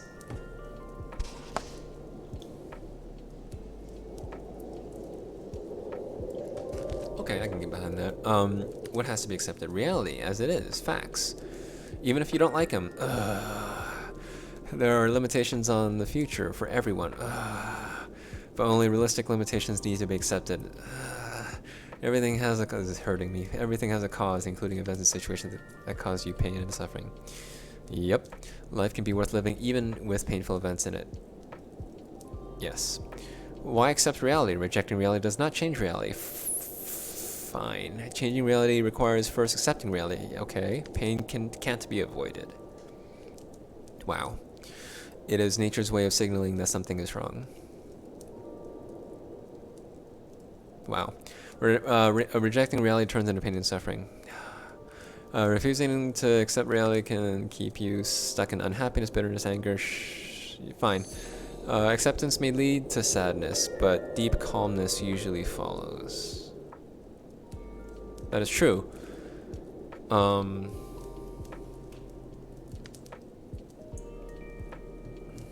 Usually when I'm stuck somewhere, like a depression, I'm afraid of figuring out why I'm depressed. And that's because I'm afraid the answer is something that I can't accept. Like, I'm afraid that if I ask myself, why am I depressed? I'm gonna end up like killing myself or something, right? Like, so, and because I'm so afraid of reaching that possible state, I just don't deal with it. And that usually ends up being worse, right? But when I do use the processes and ask myself and all that stuff we talked about, I've actually always reached and gone into a place of, oh, so that's why I'm sad. That's why I feel lonely, oh, it's because these are my values and I want to have a meaningful life and whatever. I'm depressed because I'm lonely, and I'm lonely because I, feel like my meaning in life. Anyways, and usually like the shroud of mystery goes away. I have it in the song. It's like the last line. It's like, hey, now that it's out in the open, it's not so scary anymore. Something, I don't remember my own lyrics. Maybe I still have some hope left. Because like now that I know what the problem is, I'm paraphrasing. It's not what the lyric says. Now that I know what the problem is, like maybe I can solve it. So it's interesting. All right, the last point. The path out of hell is through misery. Yeah, by refusing to accept the misery that is part of climbing out of hell, you fall back into hell. Yeah, that's so over dramatic, but I get what it's saying. Appendix. Okay. I think we're done. Let's skim through sleep, because I'm actually curious, because I'm pretty sure, well, no, I'm not sure. I always thought that insomnia, that's what I'm assuming it's about. I always thought insomnia was just like, you just have to live with it. and it's not curable. But then again, I always thought that my anger issues and depression was also unsolvable. So, so let's see what this book has to say. Maybe it's as useless as the other shit. But let's see. Sleep hygiene. What is sleep hygiene? I don't know what that is. It's a term used to describe good sleep habits. Considerable research has gone into developing a set of guidelines and tips, which are designed to enhance good sleeping. There's much evidence to suggest that these strategies can provide long-term solutions to sleep difficulties. Well, let's see what they are. Get regular. No shit. Go to bed and get up at the same time, more or less. Even on weekends and day. Oh, that I suck at that. Weekdays, I'm like, oh, I gotta wake up for a meeting, and then weekends, I'm like, oh, 8 a.m., 10 a.m. sleep. I turn into Bob Slicks. No. There are limitations on the future for everyone. You've not understood it properly. It means you can take solace in the fact that called out. That guy that's annoying you will eventually die. I thought you were being serious for a second there. You got me. Yeah, no, I'm just like you on weekends. Hey, what's he? Get up and try again. What the fuck does that mean? Go to sleep only when tired. Go to sleep only when tired. Okay. If you haven't been able to fall asleep after 15 to 20 minutes, get up and do something calming, not stimulating. What the fuck is that? Until you feel sleepy, then you return to bed and try again. I think I watch anime. I watch slice of life anime because there's no plot. There's no titans eating you. It's just cute anime girls talking about what they're having for lunch. So I do that. And that's exactly 20 minutes. That's a 20-minute episode. I do that and then I try to go to sleep again. And then I do it again. Avoid caffeine and nicotine. I'm looking at a certain someone. Coffee. Aw, tea. Aw, yeah, I know. Chocolate. Aw. Or nicotine cigarettes for at least 4 to 6 hours before going to bed. Oh, that's a long time. These act as stimulants and interfere with falling asleep. I'm totally guilty of drinking my Ito and jasmine green tea because it's calming before I go to sleep. But I have a skill to fall asleep in any situation, so it doesn't bother me that much. Avoid alcohol. Really? Avoid alcohol for at least 4 to 6 hours before bed. I think they're hyper conservative with these. 4 to 6 hours is a lot of time before bed because it interrupts the quality of sleep. Interesting.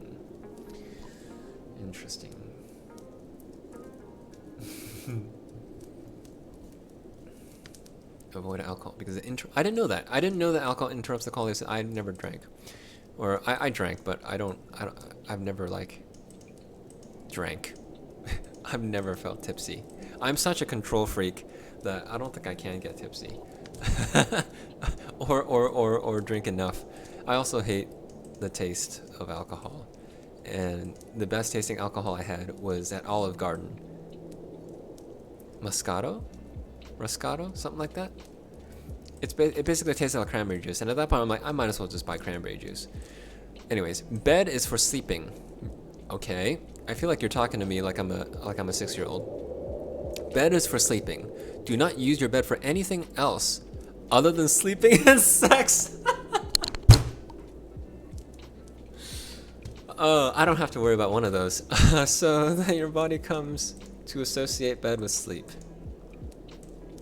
I do a good job of that, but not because of this reason, but because I'm a germaphobe.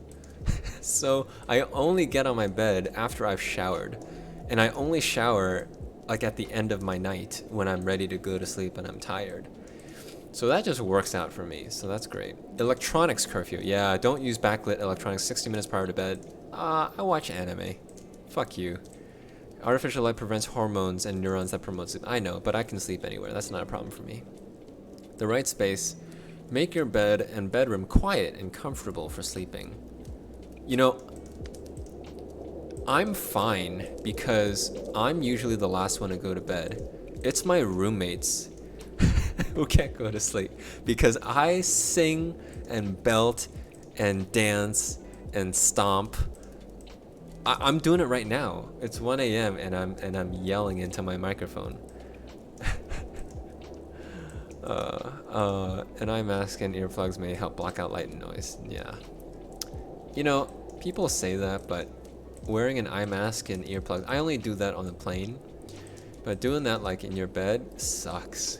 It just sucks. Let's admit that. No naps. Avoid taking naps during the day. Fuck you. If you can't make it through the day without a nap, make sure it is for less than an hour and before 3 p.m. Okay.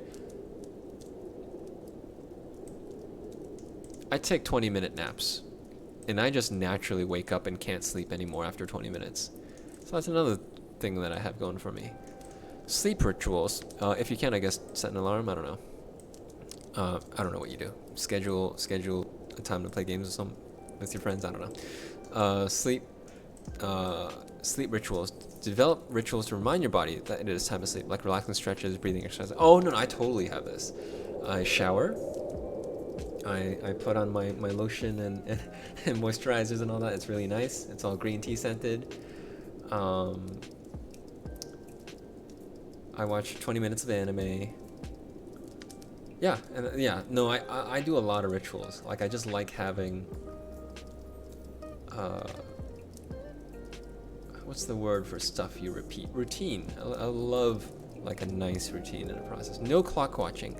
Yeah, I agree with this. Checking the clock during the night can wake you up and reinforce negative thoughts such as, oh no, look how late it is. I'm totally guilty of that. I'll never get to sleep. Yeah, I totally do that, especially if I have to wake up for something in the morning and I know, oh damn, it's like, oh, it's 8 hours till I have to wake up. Oh, it's 7 hours. Oh, it's 4 hours till I have to wake up. I'm getting no sleep. Like that, just that panic and that anxiety is not helpful. And usually it's like when I give up, it's like, oh, I'm not getting to sleep.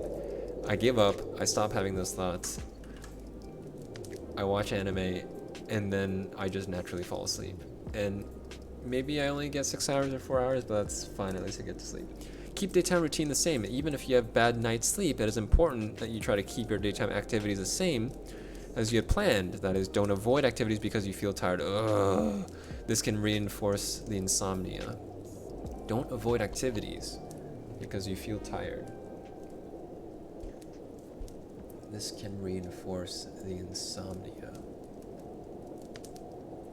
So basically pull a max. Just push through and be like, fuck you, body, I'm gonna do this. You had a no sleep last night? Then dance for 6 hours. Cause you always dance for 6 hours. I think that's the philosophy. That's interesting. I think this is something I need to work on because I do give in to feeling tired and I let myself not do anything. And I do know that when I do rarely push myself to like go run up a mountain, even though I had 6 hours of sleep, that is helpful. It helps me get to sleep and helps me feel better. So that's interesting. Sleep hygiene protocol when you can't sleep. What to do instead of ruminating. I don't know what that word means. Wait, this is another repeat. Sleep schedule, don't use your bed, caffeine, turn the light off, temperature, quiet. Give yourself half an hour to at most an hour to fall asleep. If it doesn't work, watch anime. The other sheet said 15 minutes, 20 minutes? Yeah, if you haven't been able to fall asleep after 20 minutes, yeah, watch anime. Yeah, I feel like this is, do something, read a book, eat some fruits, breathe. That's dumb. Meditate. Actually, I do that.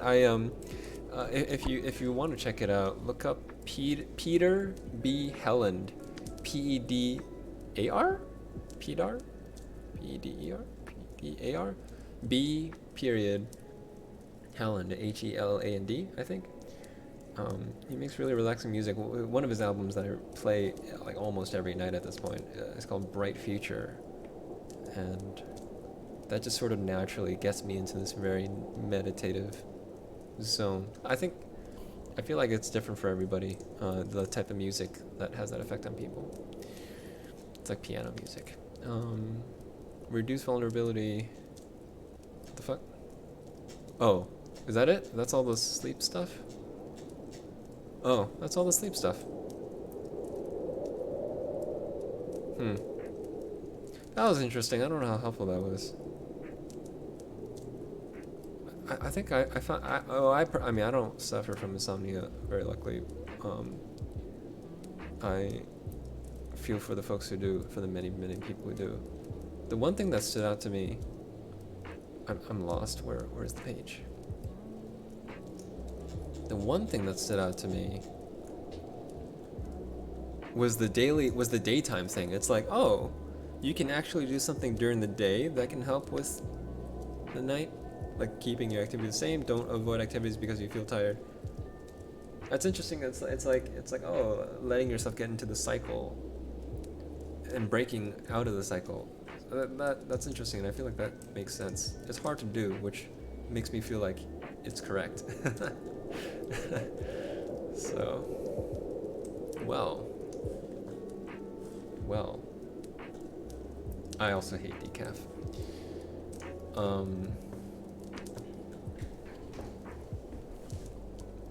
Well, thank you for being here and listening to me jibber jabber.